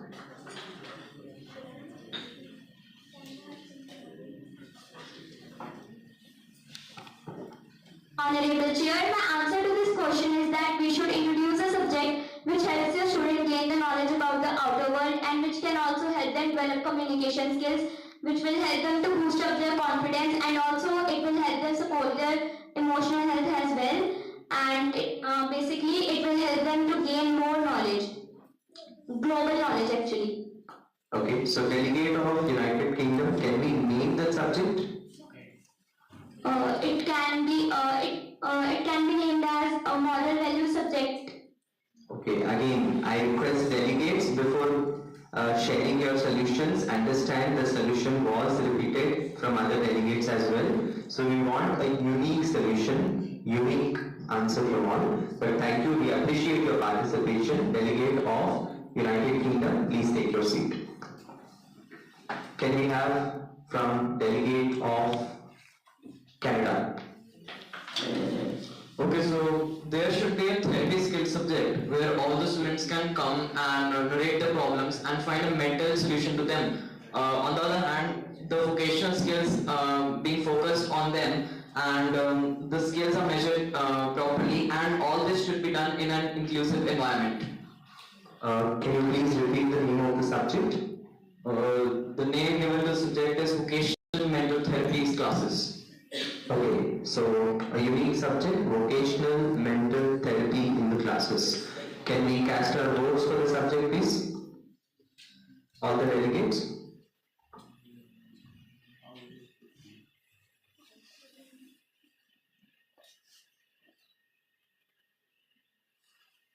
Eleven votes casted. Great. Last solution we will take it from delegate of India. Delegate of India. Can you please pass the mic? Delegate of Australia has a mic in front. Honorable Chair, my answer could be, it can be a spiritual curriculum subject. It helps students to deal with their depression, teach them spiritual teachings, overcome their daily life problems, learn new skills, build confidence and grab knowledge of history and overall the world.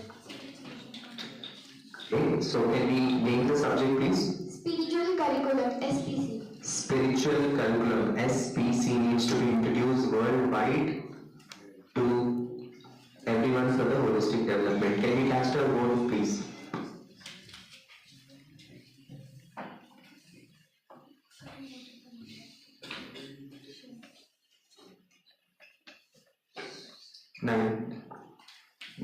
Nine votes casted.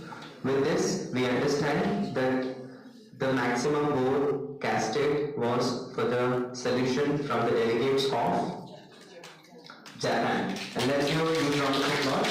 Japan will be signing a speech sheet along with the previous country delegates to understand and have the maximum acceptance for the question. And now moving on, I would like to hand over this to the moderator for the chairperson's round. Chairperson round, over to you. Let us move forward towards the next segment, which is chairperson round. I now invite the chairs to pose inquiries to the delegates pertaining to the subject.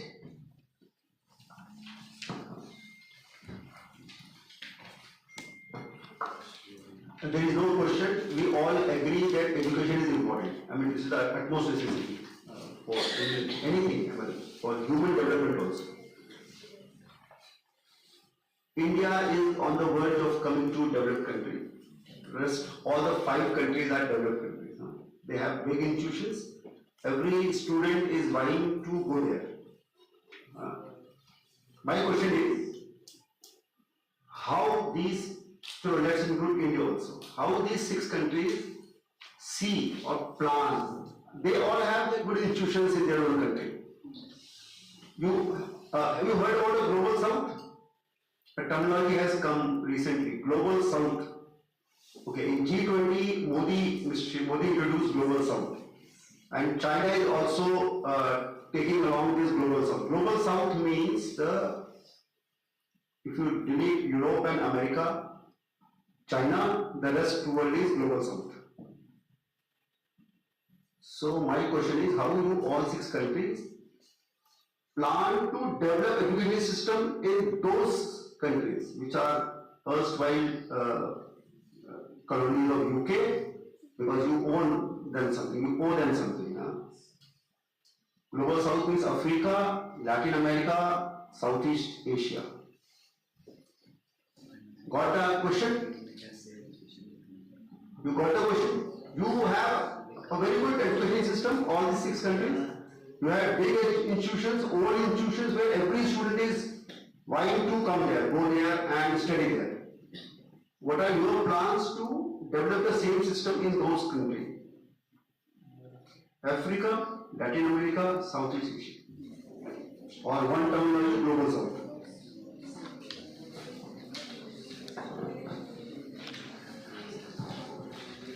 We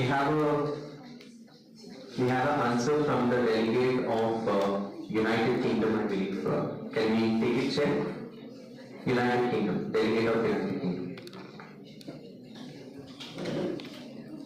Sir, we think that we should introduce some global acts like for funding for the development of the education system, the development of new strong institutions in such countries. Some global funds should be initiated in which various developed countries should participate and give their experience, their experience, like how their institutions work, and from that experience, strong institutions and a better education system can be built in such countries, and funds should be gathered from developed countries and experience and their yes sir, experience should be gathered. Alright, we will take, thank you so much Delegate of United Kingdom. I hope it addressed the question. Well said. Let's give a huge round of applause and appreciation from Honorable Chair. Thank you so much. And let's take it from Delegate of Israel. Honorable Chairperson, we can impart quality education, thereby imparting free education, by imparting compulsory education, and then by starting educational camps to promote, to give them to tell them the importance of education in their countries.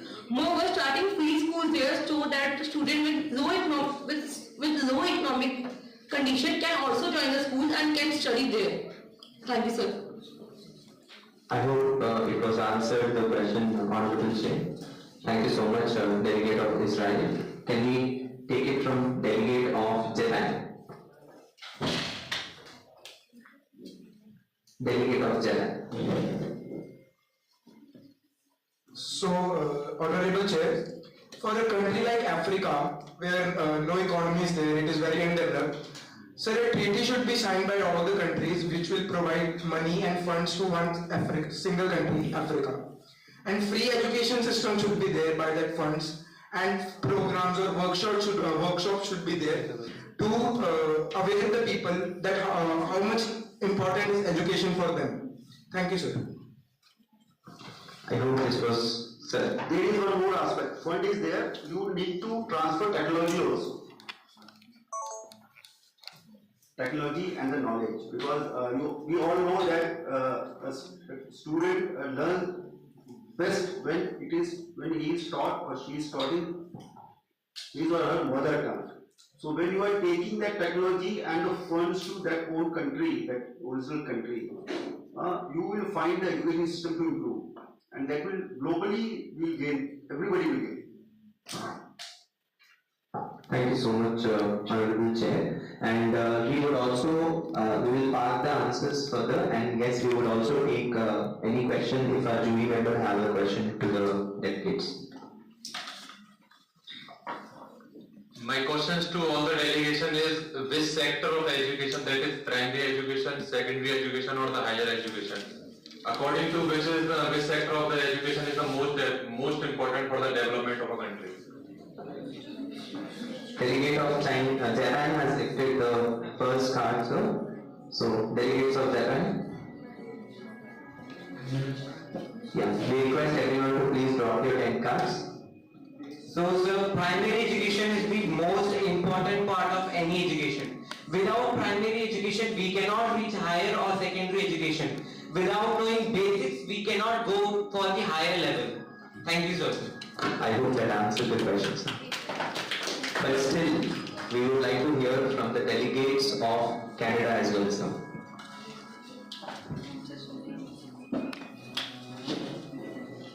Honorable Chair, sir, I thought that primary education is the most crucial and the most effective age of the education. We should educate the students by visualizing and many other applying the techniques so they can understand and implement in their higher grades.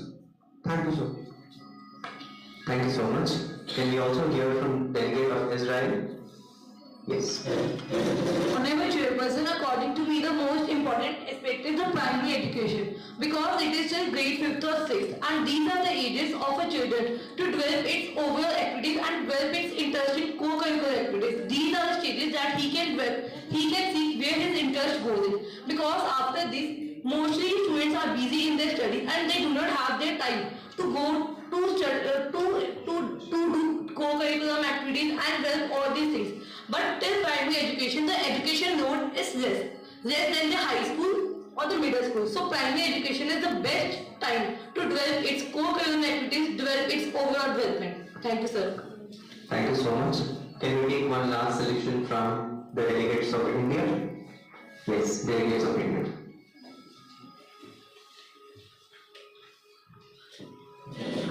My answer is primary, because in this time a child develop its brain and character, and enjoy and learn equally. So my answer is primary, sir. Wow. So that's where United Nations stands for, UNO stands for, because everyone had a strong understanding that yes, primary education is the most essential education out of all the education in the world. Great. Thank you so much. With this, we are ending up the topic number 2, that is quality education and strong institution in the globally. And let's give a huge round of applause for being an active, great and wonderful participants. And thank you for all the chairpersons for asking wonderful questions and making it more enlightening for all of us. And now we would like to enter into topic number 3, understanding the delay in the time, not taking too much time. We will quickly enter the topic number 3, which is again a topic which, so I leave it.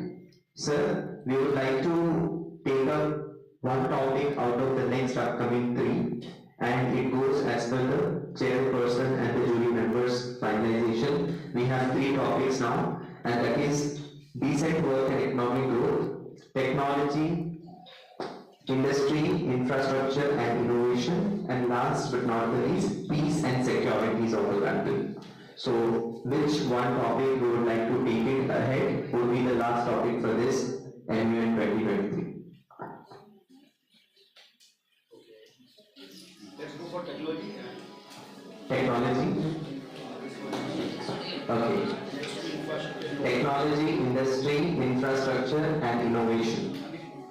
Yes, sir? Alright. So, we will go ahead with the topic number 4, that is technology, industry, infrastructure and innovation. And moving ahead, we would like to introduce the first presenters from there who would be presenting about the technology of the country. And now we would like to call upon the delegate from India.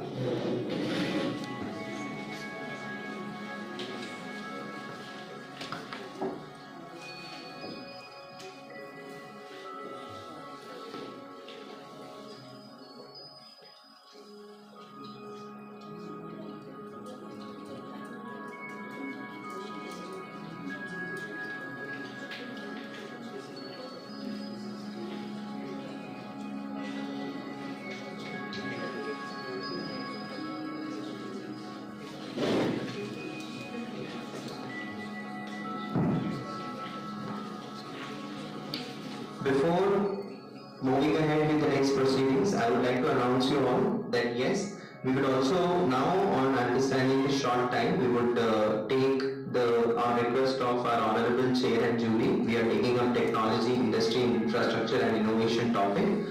Post this, we will have a delegation felicitation, and then our honorable chair and dignitaries are going to disperse, understanding we have taken a allotted time from you, and then we will also resume our 2 topics, which will be other 2 topics: decent work, economic growth and peace and security of the country, listening to each and every delegate of the day. So we request you all to please hold on your patience and with lot of energy, and we can start up with today's topic, that would be technology, industry, infrastructure and innovation.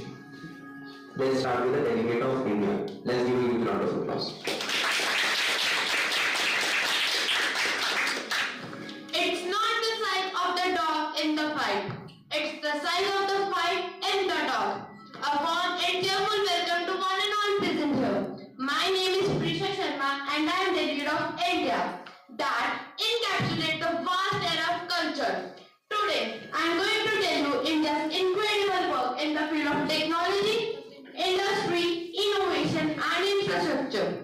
India, where technology sparks innovation, industry fuels progress and infrastructure paves the way for a dynamic future. India's tech landscape expands beyond the borders of robots and computers. 3 Northway areas where India leads includes UPI, medical tourism and STEM graduates. India's industrial realm has introduced global innovators like TCL, Wipro Limited, and HCL. Moreover, our recent lunar launch on August 23 has etched India into the history books to be the fourth nation to achieve this feat. India's infrastructure boom is phenomenal, employing 51 million people and contributing 9% of GDP. With construction market to project to reach to $1.4 trillion by 2025. And then, all I would like to add is, the journey of 1,000 miles starts from a single step. Thank you. Have a nice day ahead. Innovation is saying what everybody has said and thinking what nobody has thought. So with this, I would like to call delegate from Canada to brief about the current global affairs on topic technology, industry, innovation and infrastructure. Respected dignitaries and my fellow delegates, picture this. It's a cold winter night in 1921 and a young Canadian inventor named Frederick Banting is scribbling notes in a makeshift laboratory. Little does he know that these scribblings will lead to discovery of insulin, a life-changing discovery which saved countless lives. Fast forward to present. Canada continues to be a beacon for innovation, a crucible where technology, infrastructure and industry converges together to shape a future which is both promising as well as fascinating. Canada's technological journey has deep roots within its past, with notable achievement which has laid the groundwork for its current standing. The development of Canada-Arm, a robotic system which is used by NASA's space shuttle, showcased early Canadian profits in robotics and automation. In the realm of telecommunication, Canada stands as a pivotal role due to the development of Canada-wide standard for automatic number and identification. In terms of infrastructure, Canada not only aims to provide access but also to expand in new emerging technologies such as 5G and beyond. As on the conclusion, Canada's technological past is full of achievements, dynamism of present and aspirations of future. Thank you. Innovation is the unrelenting drive to break and the status quo and develop a new where few have dared to go. Now I would like to call the delegate of Australia to come forward and shed light on the current topic. Rules on map, maps on route, but not possible with the maps of the Google. The proud inventors of the Google map have given the whole world and make our travel a lot easier. Good morning everyone. I, Japanjot Singh, as an Australian delegate, is going to present the uniqueness and the growth rate of Australia in terms of technology, industry, innovation and infrastructure. Australia is often recognized for its unique wildlife and vibrant culture. It has the ground-breaking medical advancements like penicillin, cancer vaccine and the bionic ear, etc. to the cutting-edge technologies like notepads, Google Maps and the world most used Wi-Fi. Australia has developing gradually and with the developing gradually, Australia's population of 26.47 million has embraced the technology with open arms and boasting a smartphone penetration rate of over 90%, which is a proud moment. With the help of the research, the expenditures reaching an impressive rate of over 1.79%, which highlighting a commitment that Australia is turning the challenges into the opportunities. On 3rd June 2023, Australia has made a record in global landscape of number of highest industries set up in Australia in 1 year. That is 25,89,873 industries set up in last 1 year, which is the big proud moment for the Australia. At the end, the best way to predict a good future is to create it. Thank you and have a great day. Thank you. Infrastructure is the backbone of economic growth. It improves the access to basic services such as clean water and electricity, creates jobs and boosts business. With this, I would like to call the delegate from Israel to share his views on the current topic. Honorable chairpersons and esteemed delegates, myself, Jacob Singh, the representative of Israel, and today I am going to unravel the chemistry of Israel's innovation, technology, and infrastructure. Israel's technology is everywhere. Israel is one of the smallest countries in the world with a population of only 9 billion people. But that doesn't stop this small nation. There is a technology in Israel called mobility. Today's cars are packed with incredible technology that helps to avoid car accidents and bring us safely to our destination. Israel's innovation does not stop here. We are also making desalination plants which convert saline water into clean drinking water, and Israel has become world leader in desalination technology, helping over 40 countries. An incredible technology that my country's innovators have made is water. WaterJet is a generator which converts moisture droplets present in the air into clean drinking water. Israel is known for being super innovative when it comes to medical technology. We have Rewalk that helps paralyzed people to walk. Sniff food that can actually smell the disease and had won the award for the most innovative project by the European Commission. We also have PillCam. That helps to diagnose infections. Many MNCs are setting up their offices in Israel. Due to continuous attacks by Hamas, it is feared that they may shift their business functions from Israel to Middle East or India, and that would create a huge educated unemployed people in my country. So I request the Honorable UN Council to take strict measures against Hamas, and furthermore, I invite the countries to collaborate with us to invest in Israel to create an even better future for Israel and even better future for the world. Thank you. Thank you. It's not what we use technology, actually we live technology. With this, I would like to call Delegate of United Kingdom to brief about the current global fears of industry, technology, innovation and infrastructure. Good morning, Excellencies, distinguished guests, juries and fellow delegates. I am Pratik Deva. Representative of UK is here to enlighten about technology, industry, innovation and infrastructure. If future generations are to remember us more with gratitude than sorrow, we must achieve more than just the miracles of technology. So, UK is a trailblazer in technological innovation as evident from its industrial revolution. We have set an example for the rest of the world in past years by developing the first ever steam engine. When it comes to mechanical growth production, we started with spinning jenny and now we are using nanotechnology for microclothing. Now, UK will act as a precedent in Industrial Revolution 4.0.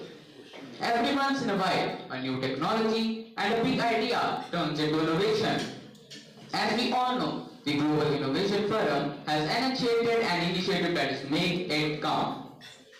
They have selected UK as 2023 GII. Global Innovation Index shows that UK remains at 4th place among 132 countries by its innovational development. In our country, various stakeholders debate and discuss about various innovations in artificial intelligence, automation, Internet of Things, drones, cutting-edge technologies, and high-performance computers.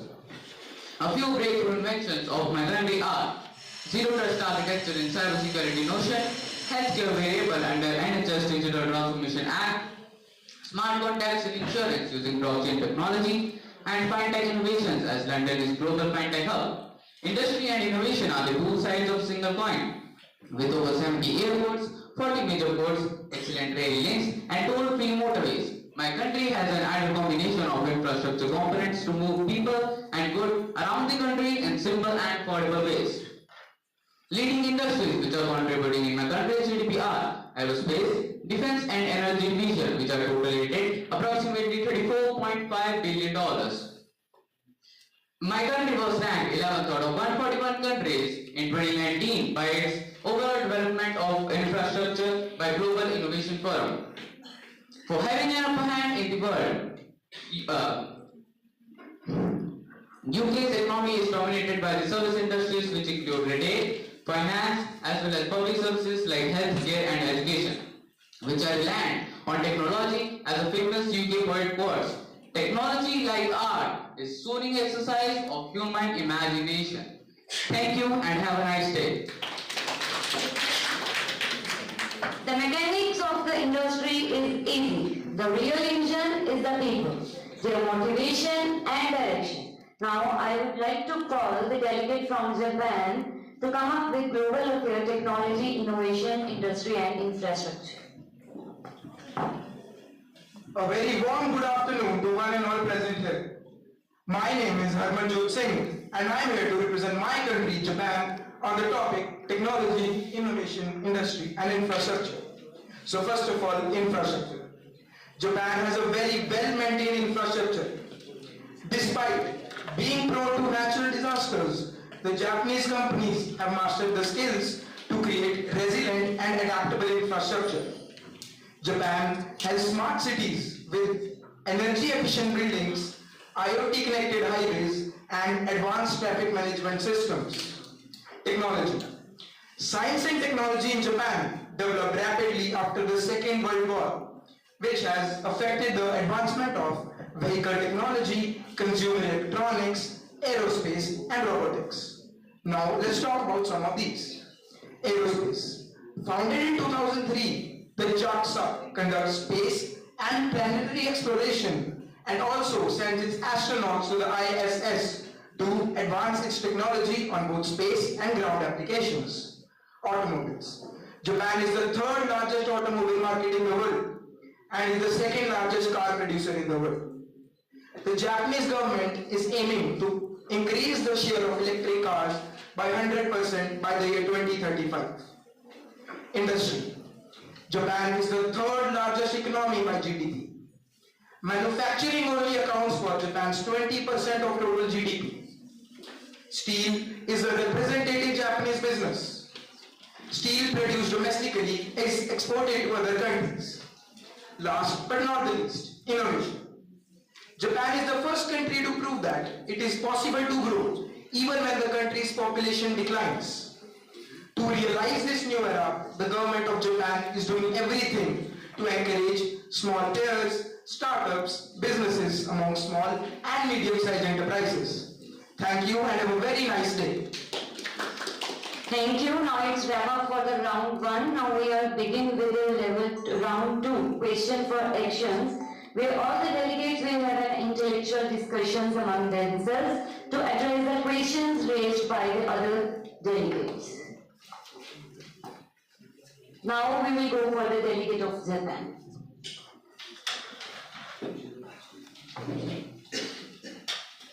My question is for the delegate of India. Is your country currently undergoing any research?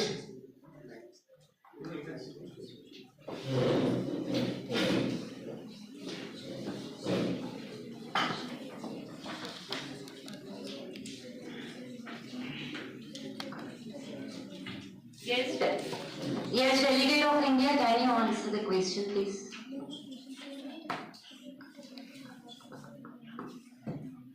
Ma'am, I would like to take a minute. Okay. Next, now we will go to the next, Australia. That's when we go for the Australia. A warm afternoon to the honorable chair. My question is to Indian delegate that, so can you throw some lights on the medical technology that what type of, how much value you have spent on per capita?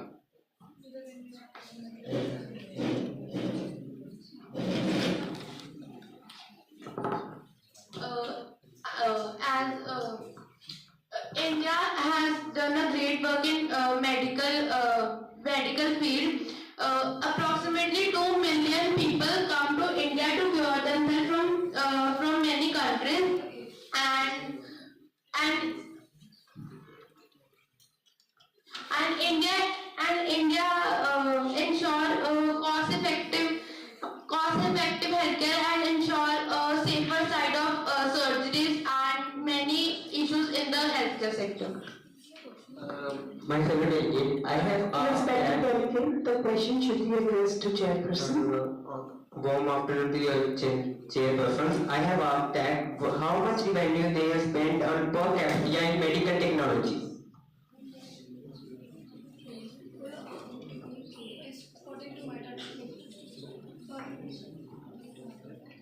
$50 to 70 million.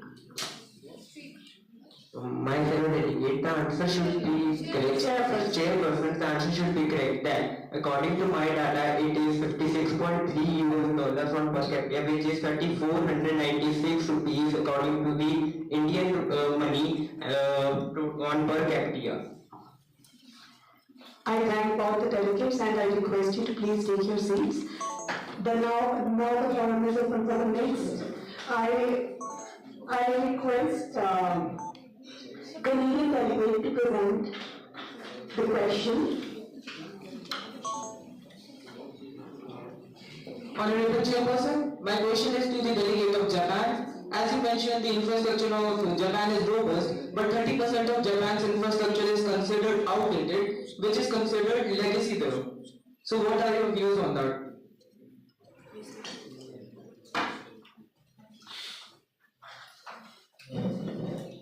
Honorable Chair, changes are being implemented to improve that 30% of not developed infrastructure. For example, Japan is prone to natural disasters. Japan is continuously improving its disaster resilience technology.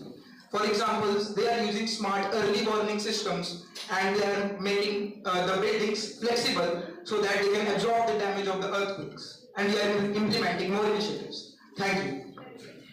I thank the delegate. Let's hear from UK.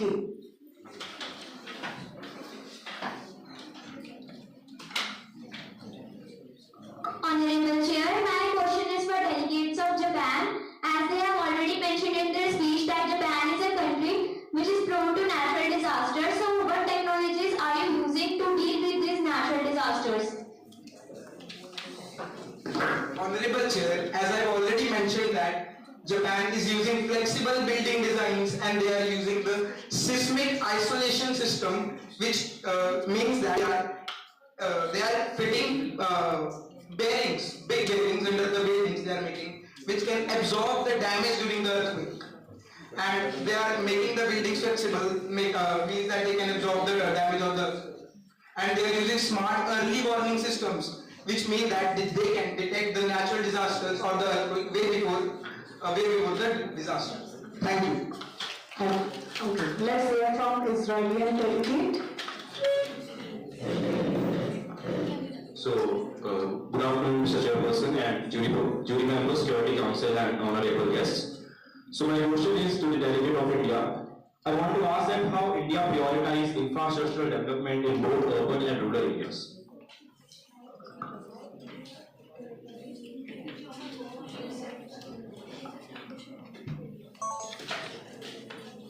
Everybody is after India.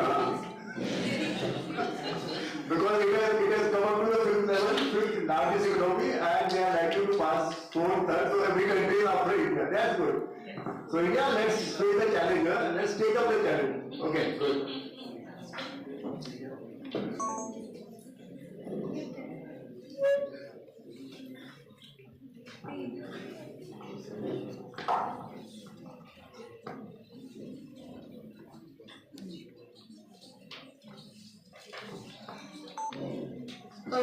Honorable Chairperson, I would like to answer the question. Infrastructure development in rural and urban area in India is growing. Like India is using the barren land on the land that cannot be used in a good manner to generate some revenue or something from that, or even if some fields that are not in the use, India government is making some plans to use it and make some buildings, hospitals, government schools to ensure that every land and everything must be used to maintain a good infrastructure. So that's the time up for round 2. Now we are moving for the round 3. As we move ahead with round 3, where global concerns needs a practical solution, which once again comes with series of intellectual discussion. Now I would request the chairs to pick one question related to the several global programs related to the topic. You will have this.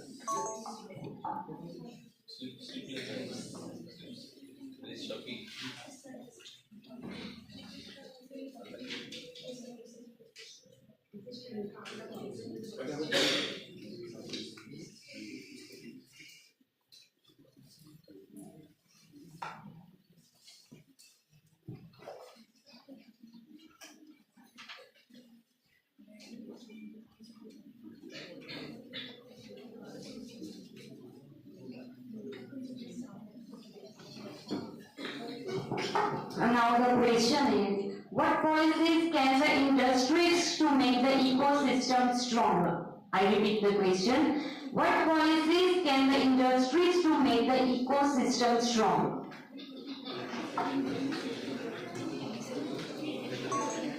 We'll take the answer from, we'll take the solution from India.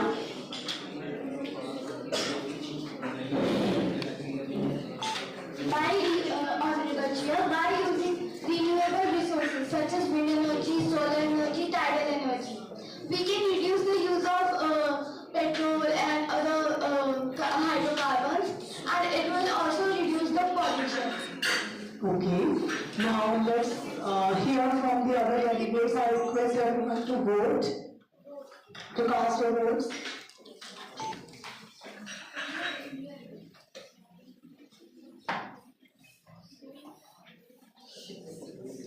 So we have 6 votes in the favor of the answer. Thank you. Now let's take another solution from United Kingdom.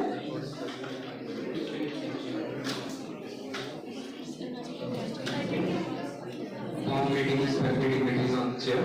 So our solution is that we should introduce the technologies which can increase the capacity, increase the efficiency of the industry, like how number of projects, number of units it is producing every year, and we also support the idea that every country should have its own carbon emission goal, because currently whole earth is facing various issues regarding the global warming. So I think the technology should be developed, it should be made efficient, but also keeping in mind that the carbon emission is less, and yes, the technology should be developed and it should be integrated to all countries as much as it is possible.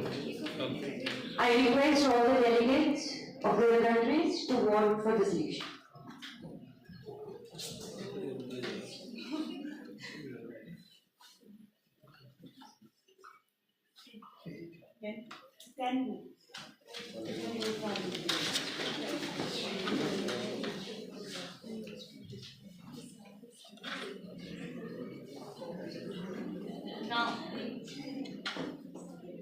Now the delegate from Japan.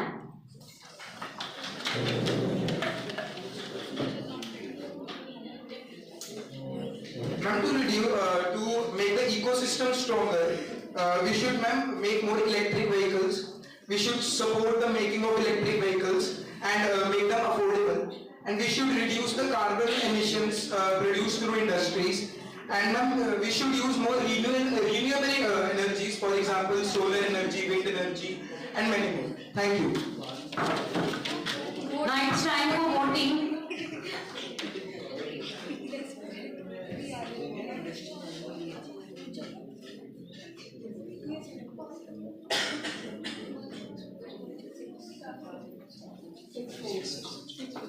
Six votes. Okay, now Australia, the delegate from Australia. As you all know that, warm afternoon to the chairperson. As you all know that Australia is developing their industry sector. Their revenue of investing in the industries is $218 billion US. They are using the hydroelectric power for generating the electricity, and all the machines of the industries are electric based, and they are using if we don't harm the natural resources, then obviously the economy will grow.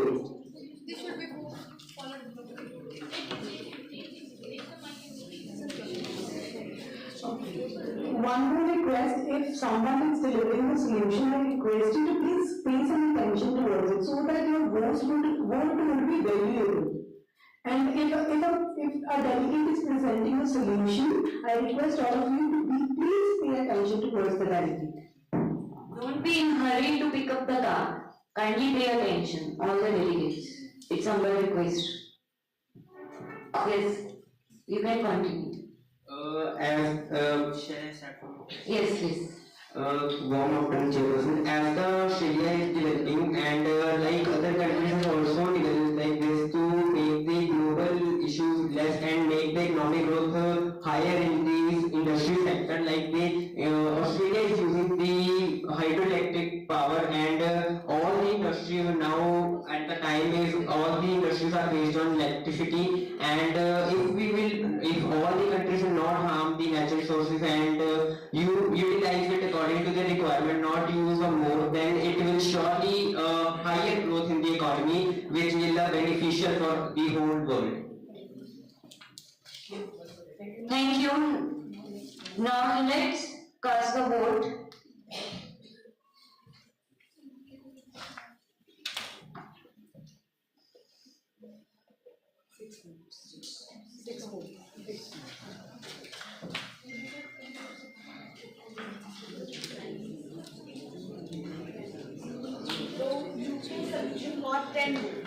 UK solution got max vote, that is 10 votes. Are in your favor? So big round of applause for them. Time is up for this round. Now we will go ahead for round 4. Honorable Chairperson, I respectfully propose to direct questions to the delegates to enrich this discussion.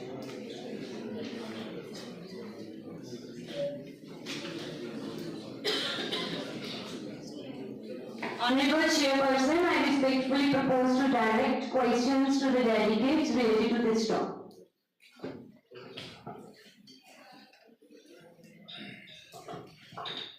I have two questions, and the questions are open for all the delegates. My first question is, have you heard the term hyperloop or the taxi pod system? So it is basically a transportation system in which a vacuum tube is made, in which a pod kind of capsule shaped taxi is being run. So it is very much a kind of aspirational project for India, and India is working very hard on that. So what will be the benefit or pros and cons of that? And it can be for every delegates, like it's not like whether India is doing it, so Indian delegates should take it. And my other question is, like India is very much focusing on the space sector. Our ISRO is our pride, but focusing on technology and somewhere not eradication the poverty on the same hand is, I don't think it's a good measure. So what will be the balance that should be taken into account while focusing on the technology very much and simultaneously eradication of poverty also being done? So both the questions are open for both the. And my first question is, I repeat my first question, it is basically the pros and cons of the hyperloop taxi system or the capsule pod system, which India is aspiring at a very faster rate. I can give you a hint, like it's not that big system. In a capsule you can have a setting of around 8 to 10%. So how can a populous country, India, is going to achieve the benefit of that project? Is the question clear to everyone? As we see that sir has not completed the question, and you in middle you have raised your tick card. So firstly you have to listen the question very carefully, and then you have to tick up the card. In meanwhile, sir has just explained the question and you all have just tick up the cards. Yes, sir. Yes. Yes, the delegate from United Kingdom. It is a very good project which India is initiating. There are many pros and many cons as a result of hyperloop system. If we talk about the pros, it can transport people at very fast rate. The numbers are very high, and it is also energy efficient. The principle which it uses is magnetic levitation, and it does not require burning of any fuel. So no carbon emission is there. Yes, it's quite costly, which can be a con of it. But yeah, the developing of this system is difficult, so that can be of this project. But yeah, but this project is like a necessity for the developing world. Is the question addressed? Thank you so much. Delegate from Japan. Yes, we'll take answer from Canada also.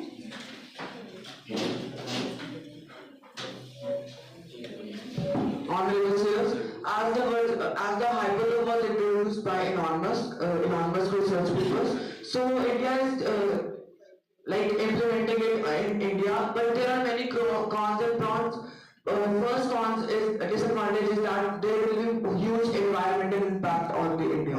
Because if we have to make a hyperloop, we have to create this, we have to cut down the trees which are coming in between it, and the advantages are very much advantages, like it can travel in more speed, and hyperloop is also tested by one company, Virgin Hyperloop, and was a successful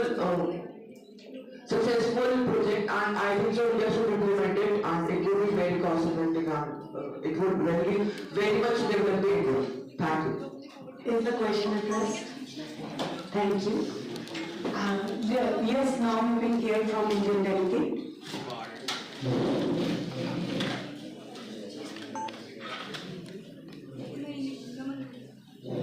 Honorable Chairperson, I would like to answer your first question.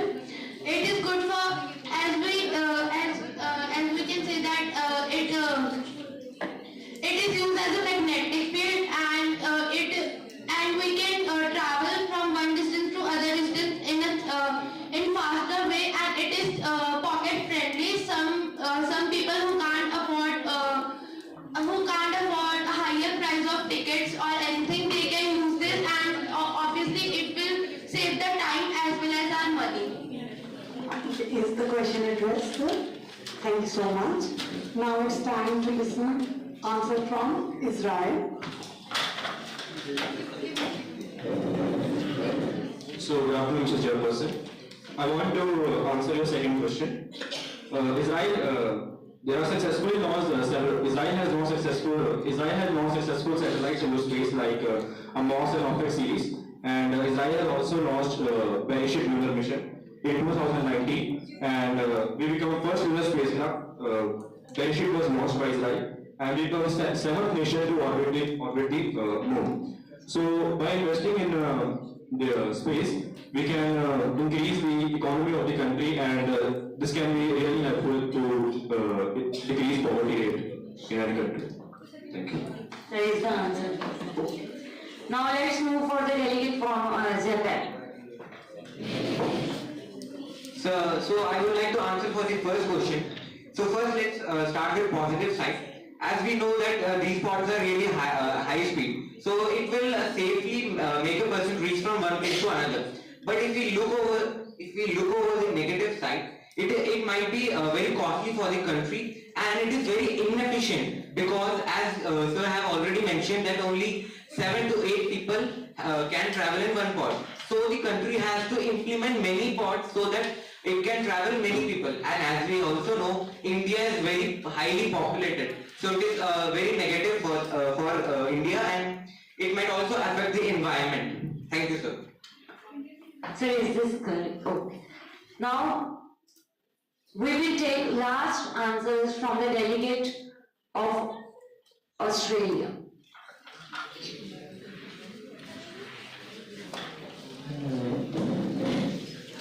Honorable Chairperson, I would like to answer your second question. As India is already focusing on the technology, so to focus on poverty also, India can increase its goodwill homes and teach people vocational courses, which will help people to get employed and get education too. Sir, is the question. Now I would like to finally end this global affair by saying that to build resilient infrastructure, promote inclusive and sustainable industrialization and foster innovation. Think about how industry impacts on your life and well-being, and use social media to push for policy makers to prioritize the SDGs. I express my gratitude to esteemed chairs for their insightful question. Thank you so much. Now, I will hand over the mic to the next moderator.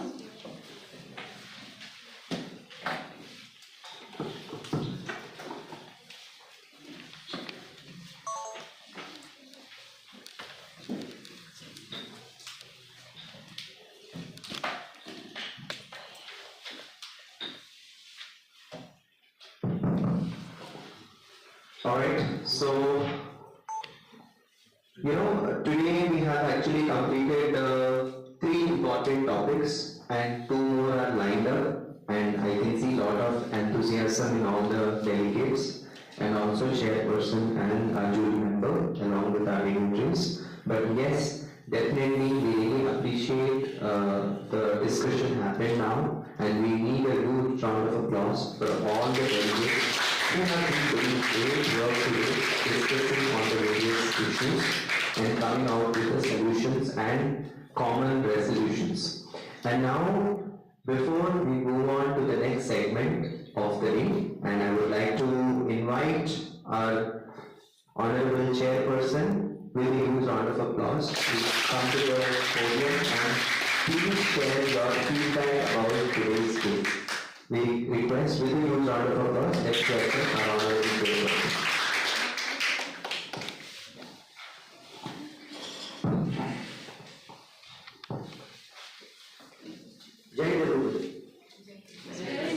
This is indeed an honor to be present here amongst you, and for that I really thank and appreciate Narayana Group of Education in Schools. Actually, it was a principal of this school who insisted that I should come, and for that I thank her. Ma'am, thank you very much. She is not here, I think. Okay.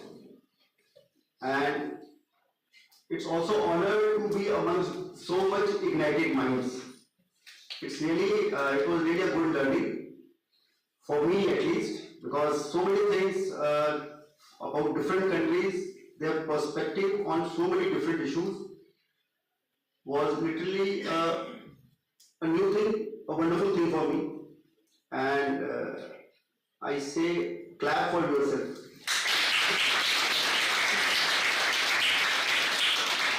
All the other 5 countries are already on high, and India is on cusp to becoming one of them.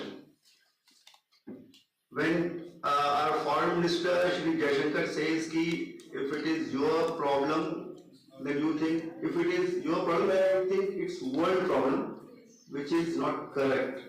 So that is the stand India is taking now. But we are here to talk about the global issues. Okay. My only suggestion is that I was, because of JCP Atari, so many very high people come to NISM. Recently, Mr. Deepak Hora, who was ambassador, Indian ambassador to Sudan, and presently he is looking after 3 African countries. He was visiting here. So he was telling that India has to put his views on so many forums that they require many ambassadors and many Indians who can present India on those forums. You all are here, you all have dreams. Few of you will go to that forum. I'll say keep learning, keep reading, spend little less time on social media, and be there to represent India. You already have taken a small step. Make it big, make it bigger. Future is ours, and आपने अभी पढ़ाई किया होगा, because मुझे पता चला कि since last 4 months you are preparing for this. तो आपको बहुत सारी चीजें मालूम चली होगी, because now you are focused on global issues, UN and India's role into it. India बहुत दिनों से they are trying to have a foothold in Security Council. शायद मिल जाए, शायद ना मिले, पता नहीं, but likely we are likely to get. So India is going to play a bigger role in world policies. Try to be there. It's good. You will feel good. So with that, and everybody who is present here, from delegates, from head of the schools, thank you. Thank you for calling me. Be part of this wonderful session. And thanks again. And to all the moderators, for the soft skills who prepare those students. Thank you, Shafi. Thank you, everybody. And good luck.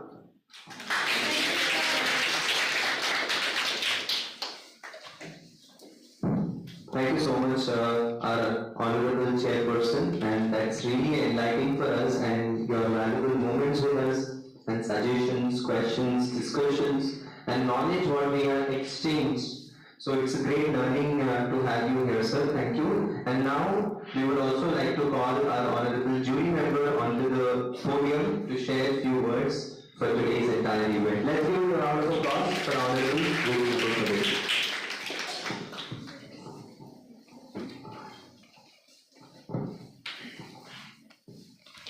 Jai Hind to all. I will not ask how's the Joes because it's very much high. But what I can feel, because I have only completed my 3 years in service, so I am very much new to this service.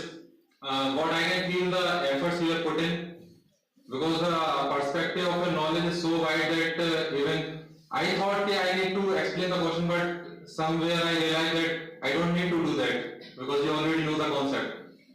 So it's very much, it's like I'm very much elated to see that you are working on the concepts which are going to very helpful for you.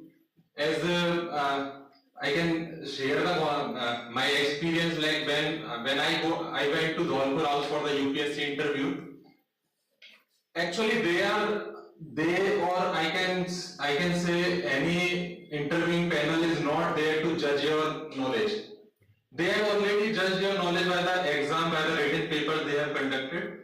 They are only there to showcase, to see your body language, your confidence, and on that, I must say that all the delegations, all the participants of the delegations, I think achieved 10 out of 10 from my side.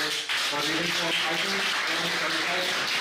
like your confidence or body language is outstanding, and I must say that just keep doing good and always open your mind and for all the good knowledge you can acquire from anywhere, anytime. So and likewise, I don't know what is your aspirations. Somewhere you will be like in defense forces, somewhere you will be in civil administration. Some of you will also be representing India like 20 to 30 years down the service. So, but wherever you will be going, you must know the honesty of your work, the integrity and the dedication, because these are the, I think these are the jewel which should be there in any field, whether you are in corporate, you are in government sector, or anywhere. So I can feel, because it's kind of nostalgic moment for me, because when I used to be studying in the school, I was a student which used to sit on the last bench. So, and what I think is last benchers have some special qualities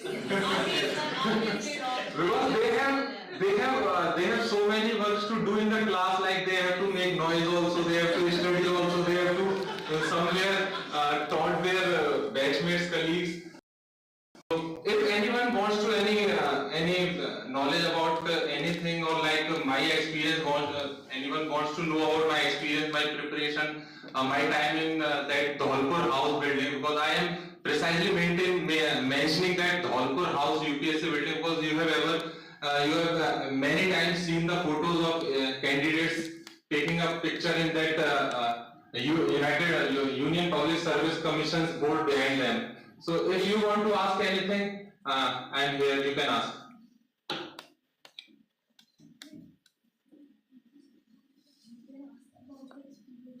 Anything if you want to, yes. Sir, I want to know,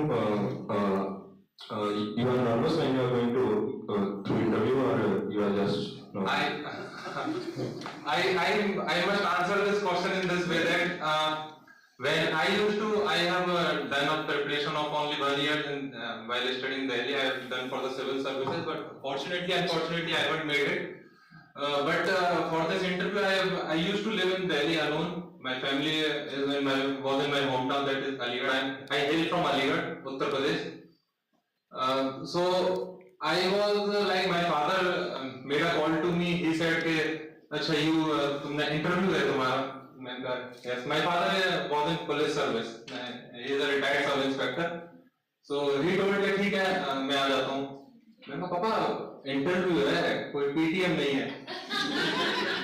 Because I have the reason to say this, because if I will be having my family members with me at that point of time, I definitely going to be nervous, because at that point of moment it's not going for me. I would have definitely thought कि अब तो इनके लिए करना है. So somewhere you will deviate from your goal. So I straightforwardly denied that. And I was the only that shift. I have my interview in the morning shift. Around 50 to 60 candidates they have called, and I was waiting for that entry in the UPSC building. And I have seen that I am the only candidate who traveled to the UPSC house by an auto itself. So the candidates came there with their parents, with their loved ones, or some candidates are also there with their boyfriends or girlfriends. So they have their own kind of motivation. So when I went inside, and luckily I got my chances on second number, the serial number second in the interview panel list. So मेरे को time ही नहीं मिला nervous होने का. Like I got 20 minutes to get nervous, because after 20 minutes first candidate was made out of the room and I was called in. So 20 minute में तुम यही सोच पाते हो, मैंने जो सोचा 20 मिनट में मैं UPSC बिल्डिंग देख रहा था अंदर बैठ के. तो 20 मिनट में अब लकीली I think अगर मेरा चांस 5th या 6th होता तो I would have got more time to get nervous. So jokes apart, or this was on a lighter note, but when you got confidence in yourself, you don't get nervous. You handle the things, and that's the quality of an educated person. If you are getting nervous, it means you are there by luck or by chance. And if you are not nervous, you are taking the things very politely or very confidently, that it means you have your concept very much strong, and these qualities I have very much amply clear in you, all of you. So you don't need to nervous. You just need to work upon you. Keep doing. Always aspire for knowledge. Always open your mind, or always get inspired from your teachers, from your staff, and anywhere what you want, you will get, no doubt in it. That's all from my side. Thank you.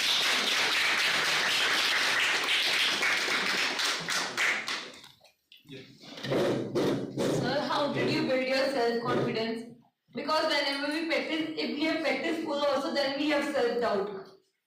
If you are asking me about my situation, so I will say that confidence is something which you can sit down. Like I have started my journey in Delhi because before Delhi I was like cricketer बनना है. Up to 12th, I thought I have a very good future in cricket, because I have only two things to do while up to 12th class: cricket and study. Study like 2 to 3 hours odd, and cricket like 5 to 6 hours a day. So I thought my weightage is for cricket, but when I started my journey in Delhi, it's like I got a roommate, but after 2 to 3 months we got some disputes, and I decided to stay alone. So that was a turning point for me when I decided to stay alone.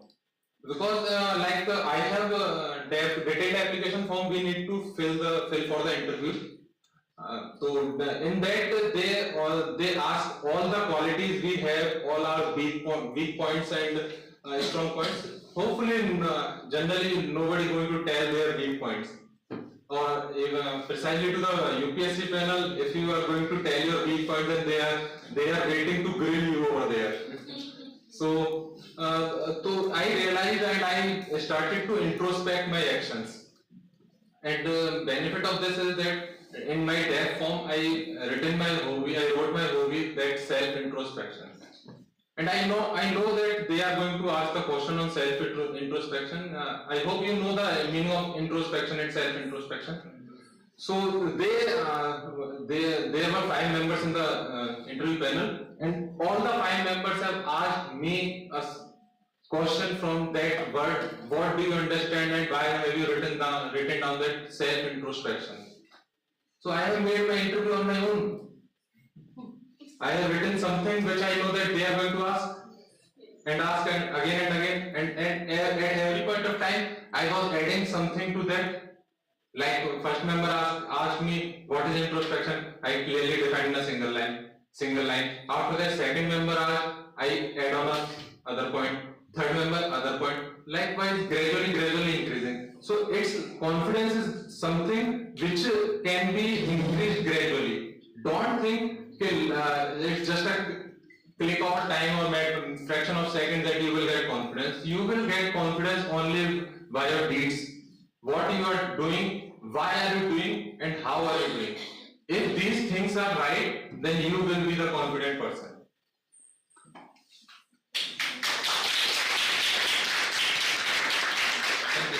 Thank you. Thank you, sir. Thank you so much, Honorable Jury, for inspiring us with wonderful experience of yours. Thank you so much.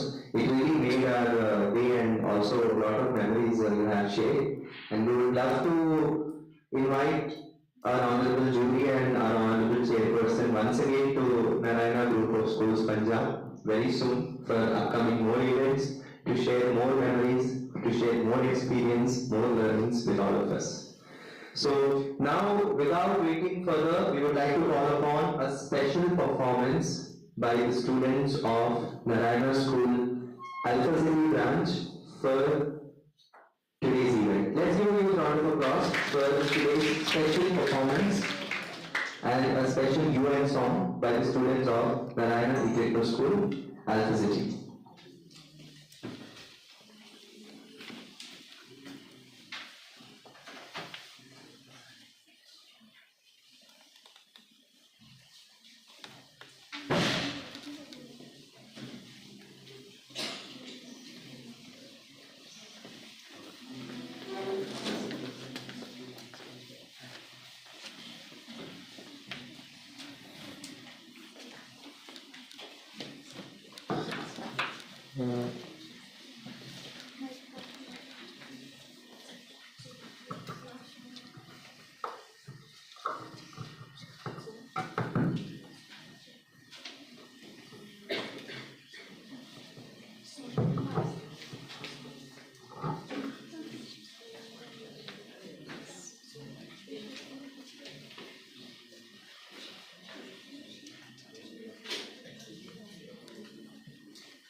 Now it's time to recognize outstanding efforts, commendable diplomacy and collaborative spirit demonstrated by our esteemed delegates. Your ideas and determination has fueled the engine of progress within this committee.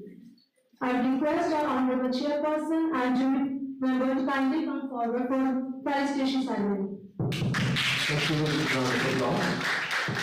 I request our Honorable Chairperson to please come forward along with our jury member, and I request our respected dignitaries also to please come forward. Our DGM sir, Ashok ma'am, and also Nandakishore sir to please come forward.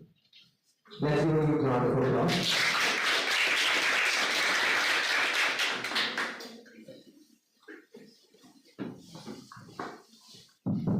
Now we will be welcoming all the delegates one by one onto the forum. So we request the delegates as per the countries to please come forward and receive your best delegation mementos. We'll start with the proceedings. First, I would like to call delegates of India, Tarak Singh Rana.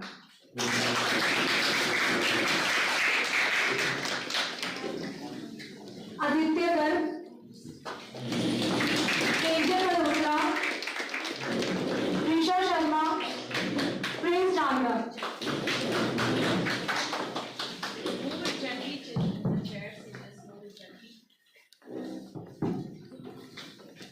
I request Honorable Chairperson and the jury member to please do the honors to our students.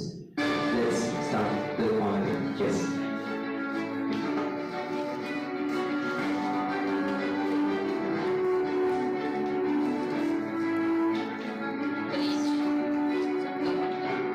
All the delegates can join so that we can save a little more time. All the delegates can all together can join one by one. Let's give a huge round of applause.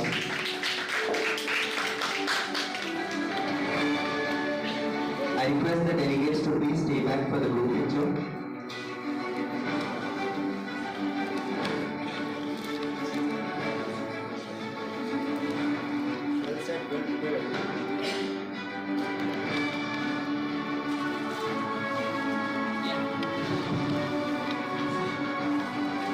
Now these are the 5 delegates of India, and I request all the dignitaries and the honorable guests to please stand for the group picture. I request the branch principal to join for the picture. I request the academic dean also along with the academic dean to please join for the group picture.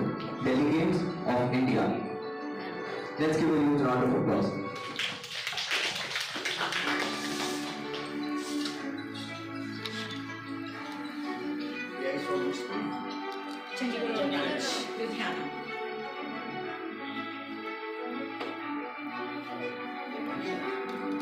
Congratulations, thank you so much, all the delegates. You all can please take your seats.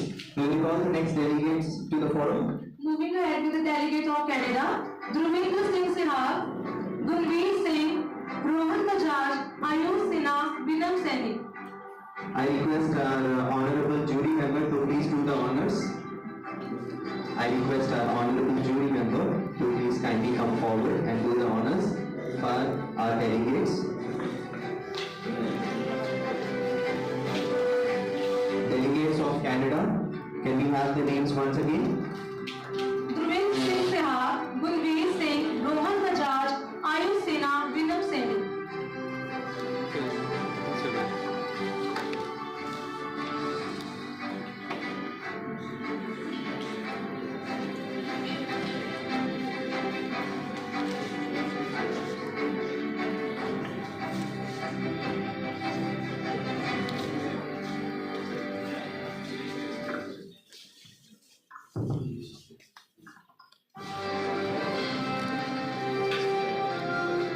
I request all the delegates from Canada to please join for the group picture along with our dignitaries. I request the principal of the branch and the academic dean along with the staff supporting who have come here to please join for the group picture. Let's give a huge round of applause for the entire team and the delegates from Canada.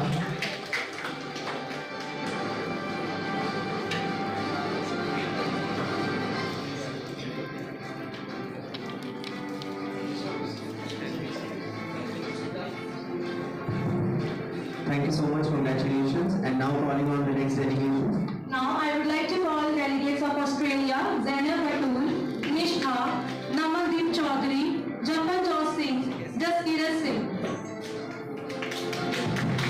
Let's give a huge round of applause for the delegates. I request our DGM Radhakrishna sir to please do the honors for the delegates. Delegates of Australia. Let's give a huge round of applause.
I request the principal to please join for the honors.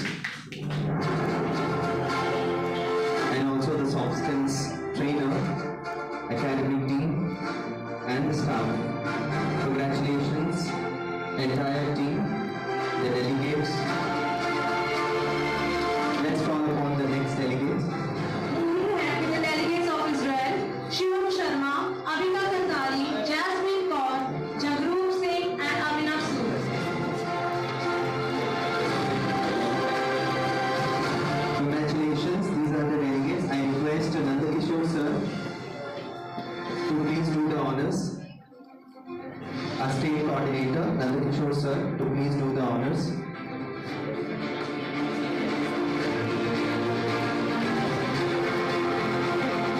The delegates of Israel, congratulations everyone for your best deliberations.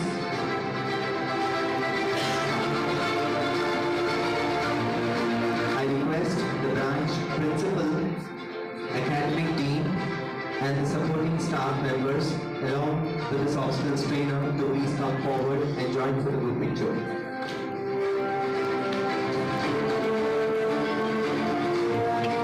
Let's give a huge round of applause. Congratulations everyone. I request everyone to please join for the group picture. The team of from the delegates of Israel.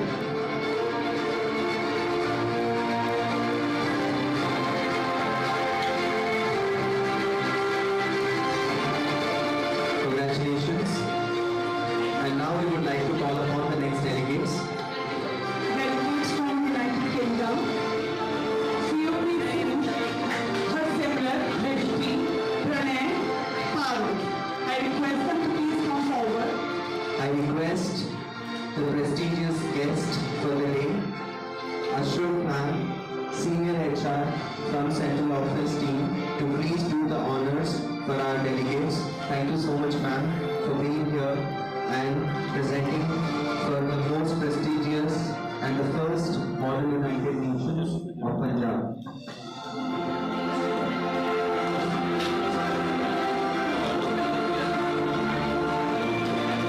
Congratulations delegates of United Kingdom for presenting the best and coming up with the great solutions for the day.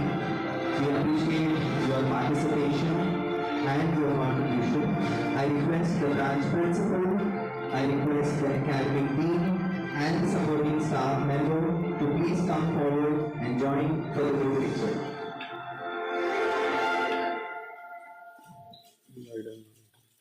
Let's give a huge round of applause, everyone.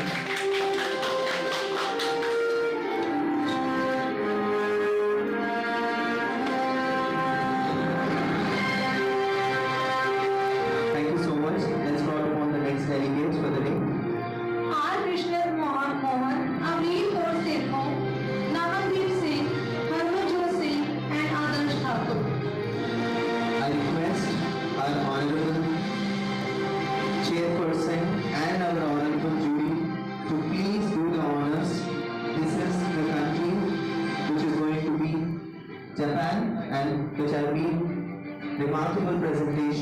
let's recognize their great efforts and great presentations today.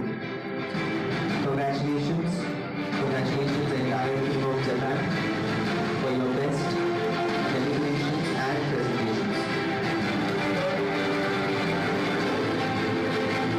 Let's give a huge round of applause. Come on, everyone.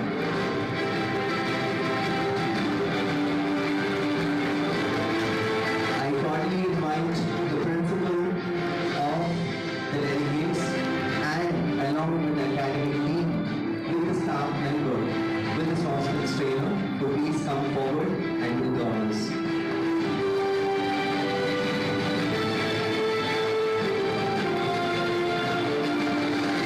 We request the entire team to please assemble for the group picture. Delegates of Japan.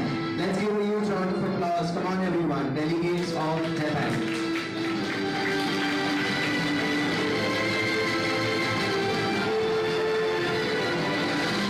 Congratulations everyone. Now this is a high time to actually special appreciation needed to very special people for the day, and we would like to appreciate the one who paid lot of patience for us today, and that is our honorable chairperson who was listening to us, honorable jury member who was listening to us, listening since morning from 11 a.m. till now 2 p.m. is not just a task. We really appreciate your presence, sir. I request our entire team of Narayana group, I request everyone to please come forward. I request all the principals to please come forward and do the special felicitation with an honors memento to our honorable chairperson. Let's give a huge round of applause to our honorable chairperson.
Thank you so much.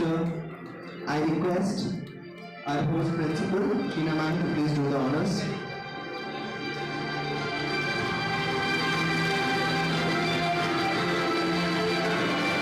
I request Sheena ma'am to please do the honors for our next honorable dignitaries, that is Senior HR from Central Office, Ashraf ma'am. Let's give a huge round of applause. Thank you so much ma'am for being here. Thank you for your valuable time. Thank you for your valuable presence. It really means a lot for us.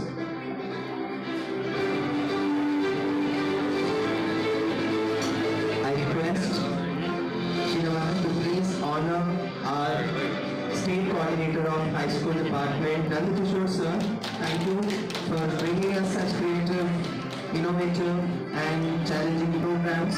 Thank you so much sir for always being a great support throughout the day and night. Now it's a high time to call upon the great personalities, the great people who have always been a great support for all the branches starting from various zones and coming here. We request the host branch principal AGM to please do the honors for all our principals, starting from principal of HSN branch, Supriya Reddy ma'am.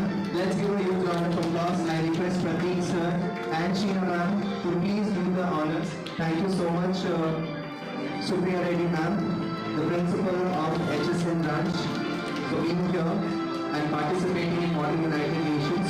I would like to call upon next the principal of Chandigarh Road branch, Neetu Sharma ma'am. Let's give a huge round of applause. Thank you for being here, traveling long way and coming here and making it possible. I request the principal of Duty branch, Amita Sharma ma'am, to please come forward. I request the host branch to please do the honors. Let's give a huge round of applause. Come on, delegates, all the teachers, entire team. Thank you so much. Now I would like to call upon, let's do the honors of the principal of Amritsar Blue Valley branch, Tasneem ma'am. Give a huge round of applause. Thank you so much, Tasneem ma'am, for joining here.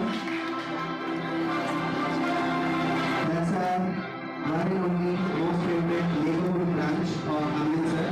Thank you so much for coming here. And now I would like to call upon the branch which traveled long way. When I say long way, it is actually very long way. That is Mohali, the principal of Mohali. Let's give a big round of applause for Kusum ma'am. Thank you so much ma'am for joining here. Let's do the honors.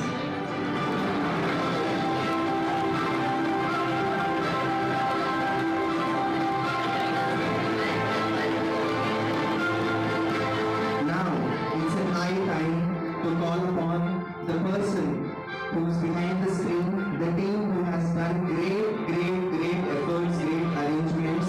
Each and every person have worked very hard to make this happen. Not only the major core heads of the branch, but I can say each and every teacher was onto the toes to make it possible. This day was not a day which was one day planned. It was getting in progress from past 1 month, and today the day has come. Let's call upon the host principal of the branch, and that is of Amritsar Alpha City, Priya Sharma ma'am. Let's give a thunderous round of applause for being a great support, and I request our DGM sir, Radhavishka sir, and our central office team, Ashok ma'am, along with our chief guest of honor, jury member, chairperson, to please do the honors for our host of the day, Sheena Sharma ma'am, for being a great host from the day one till date. I will be a wonderful day for all of us. Thank you so much, ma'am. Thank you so much for being here. I request all of you to please join for a group picture, all the dignitaries, so that we can quickly capture this beautiful moment and join for a group picture.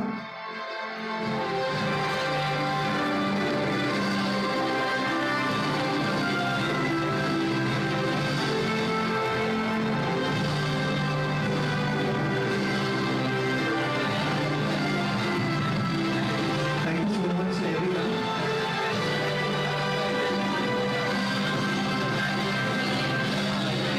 Thank you so much, everyone. I request all the principals to please take your seats. I request all the delegates to please take your seats. I also request all our honorable chairperson dignitaries to please take your seat. We have a final vote of thanks for the day, and we are going to end today's event. But we have 2 more topics which are going to continue post lunch. Once we have lunch, followed by lunch, we will continue with 2 more topics. I request Mr. Joshi kindly, Shafi sir has worked day and night to make this program a success. Shafi sir, please. Nishama. Ashwat ma'am, big round of applause for Shafi sir who has made this possible. All the soft skill trainers, please. Kindly join in.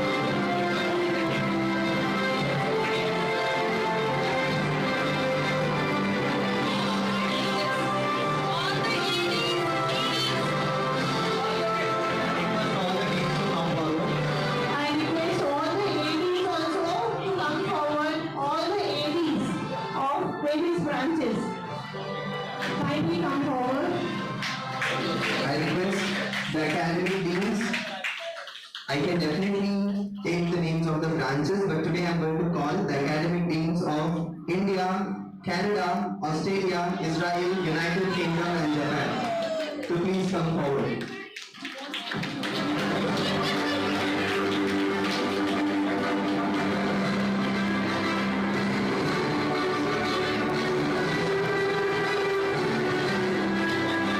I request our honorable chairperson and jury members to please join for the picture. These are our strength of our high school department, sir. So these are our high school team, academic team, who are the head of that segment, who generally lead the entire team, and the entire team is led by Mr. Nandakishore sir, who is the high school state coordinator, who guides the entire team of Punjab to wonderfully to a right and a beautiful direction. Thank you so much all the academic teams for being a great support, no matter it is CDF or JEE examination, but still it was a lot of preparation happening for all the students. Thank you so much. It's really a great effort taken individually by everyone here. Thank you. We appreciate the academic teams of Chandigarh Road, Ludhiana Dubri, Ludhiana HSN, Amritsar Alpha City, Amritsar Blue Valley and Mohali. Thank you. We do not have the academic team from Japan, Mohali.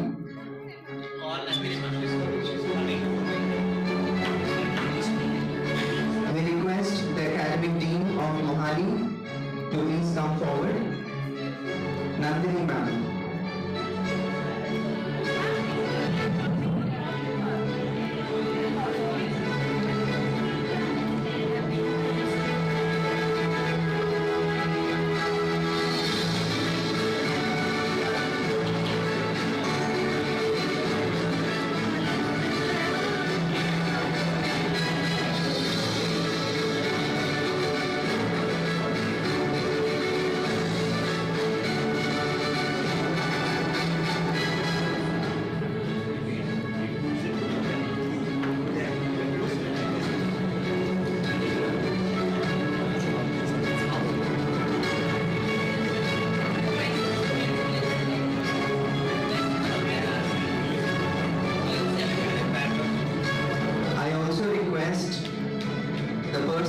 Who was acting as a security counsel for the day, who have always been a great support and managing the entire time for the event.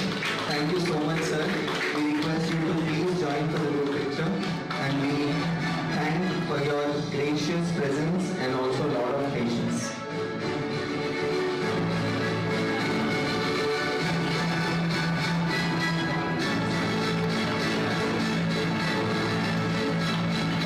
Thank you so much, everyone. I request everyone to please take your seats. We will go ahead with the vote of thanks.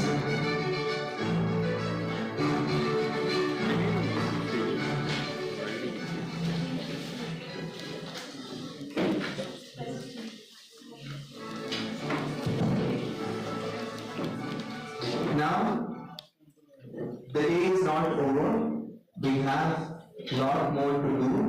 We have a long way to go and a long way to travel back home. But before going home, let me tell you all, we are going to resume this event for next 30 minutes, and we will be break for lunch for all our dignitaries along with our delegates, and then we will get back again for our next two topics for the day. But before that, we would like to invite and call upon the host principal for vote of thanks. Let's give him a round of applause to invite Shriman for the vote of thanks. Good afternoon, everyone. First of all, I would like to thank Almighty God for the smooth conduction of this program. Secondly, I would like to thank Mr. Joshi and Mr. Gautam for their gracious presence here. Then I would like to thank the DGM, Ashraf Ma'am, Nandakishore sir, and all the wonderful principals, ADs, and everyone who has made this program so successful, possible for all of us. So we are always looking forward for the support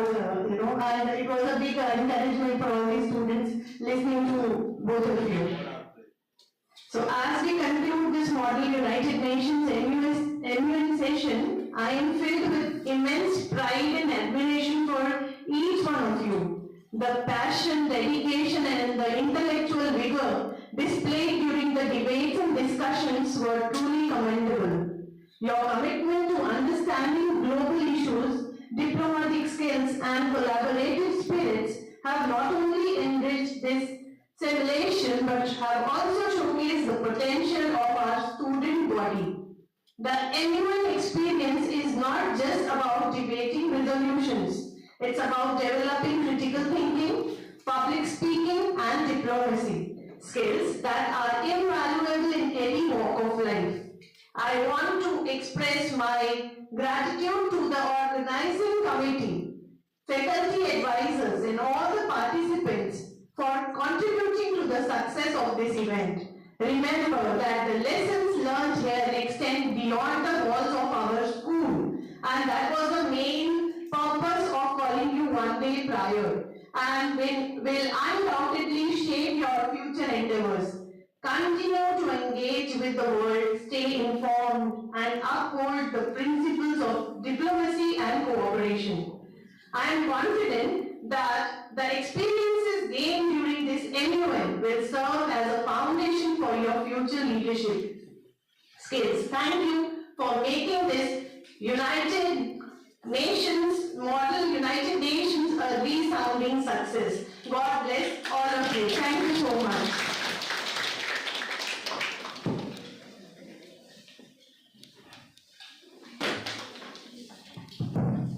Thank you so much, ma'am, for the wonderful vote of thanks and acknowledgement for every segment and every department.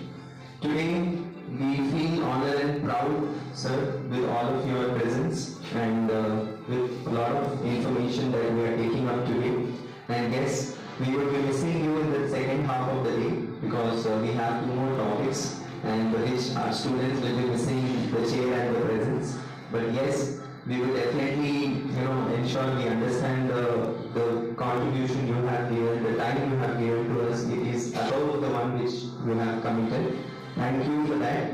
And I would like to tell everyone that today we have learned not only about countries, we have learned about every problem has a solution. And believing that in life, I thank all of you, and we always wish everyone to never stop in life, always keep going, keep growing in life. Wishing you all the very, very best, and thank you so much all the audience watching us live, all the parents who have been a great support, all the teachers who have been on their toes and working with us. Thank you. Have a nice day, everyone. Now, I request everyone to please move to the dining hall for the lunch, and I request all our honorable delegates, dignitaries and the chairpersons to please move to the ground floor for the lunch. Thank you. Have a nice day. Model United Nations 2023. Punjab is going to resume back in another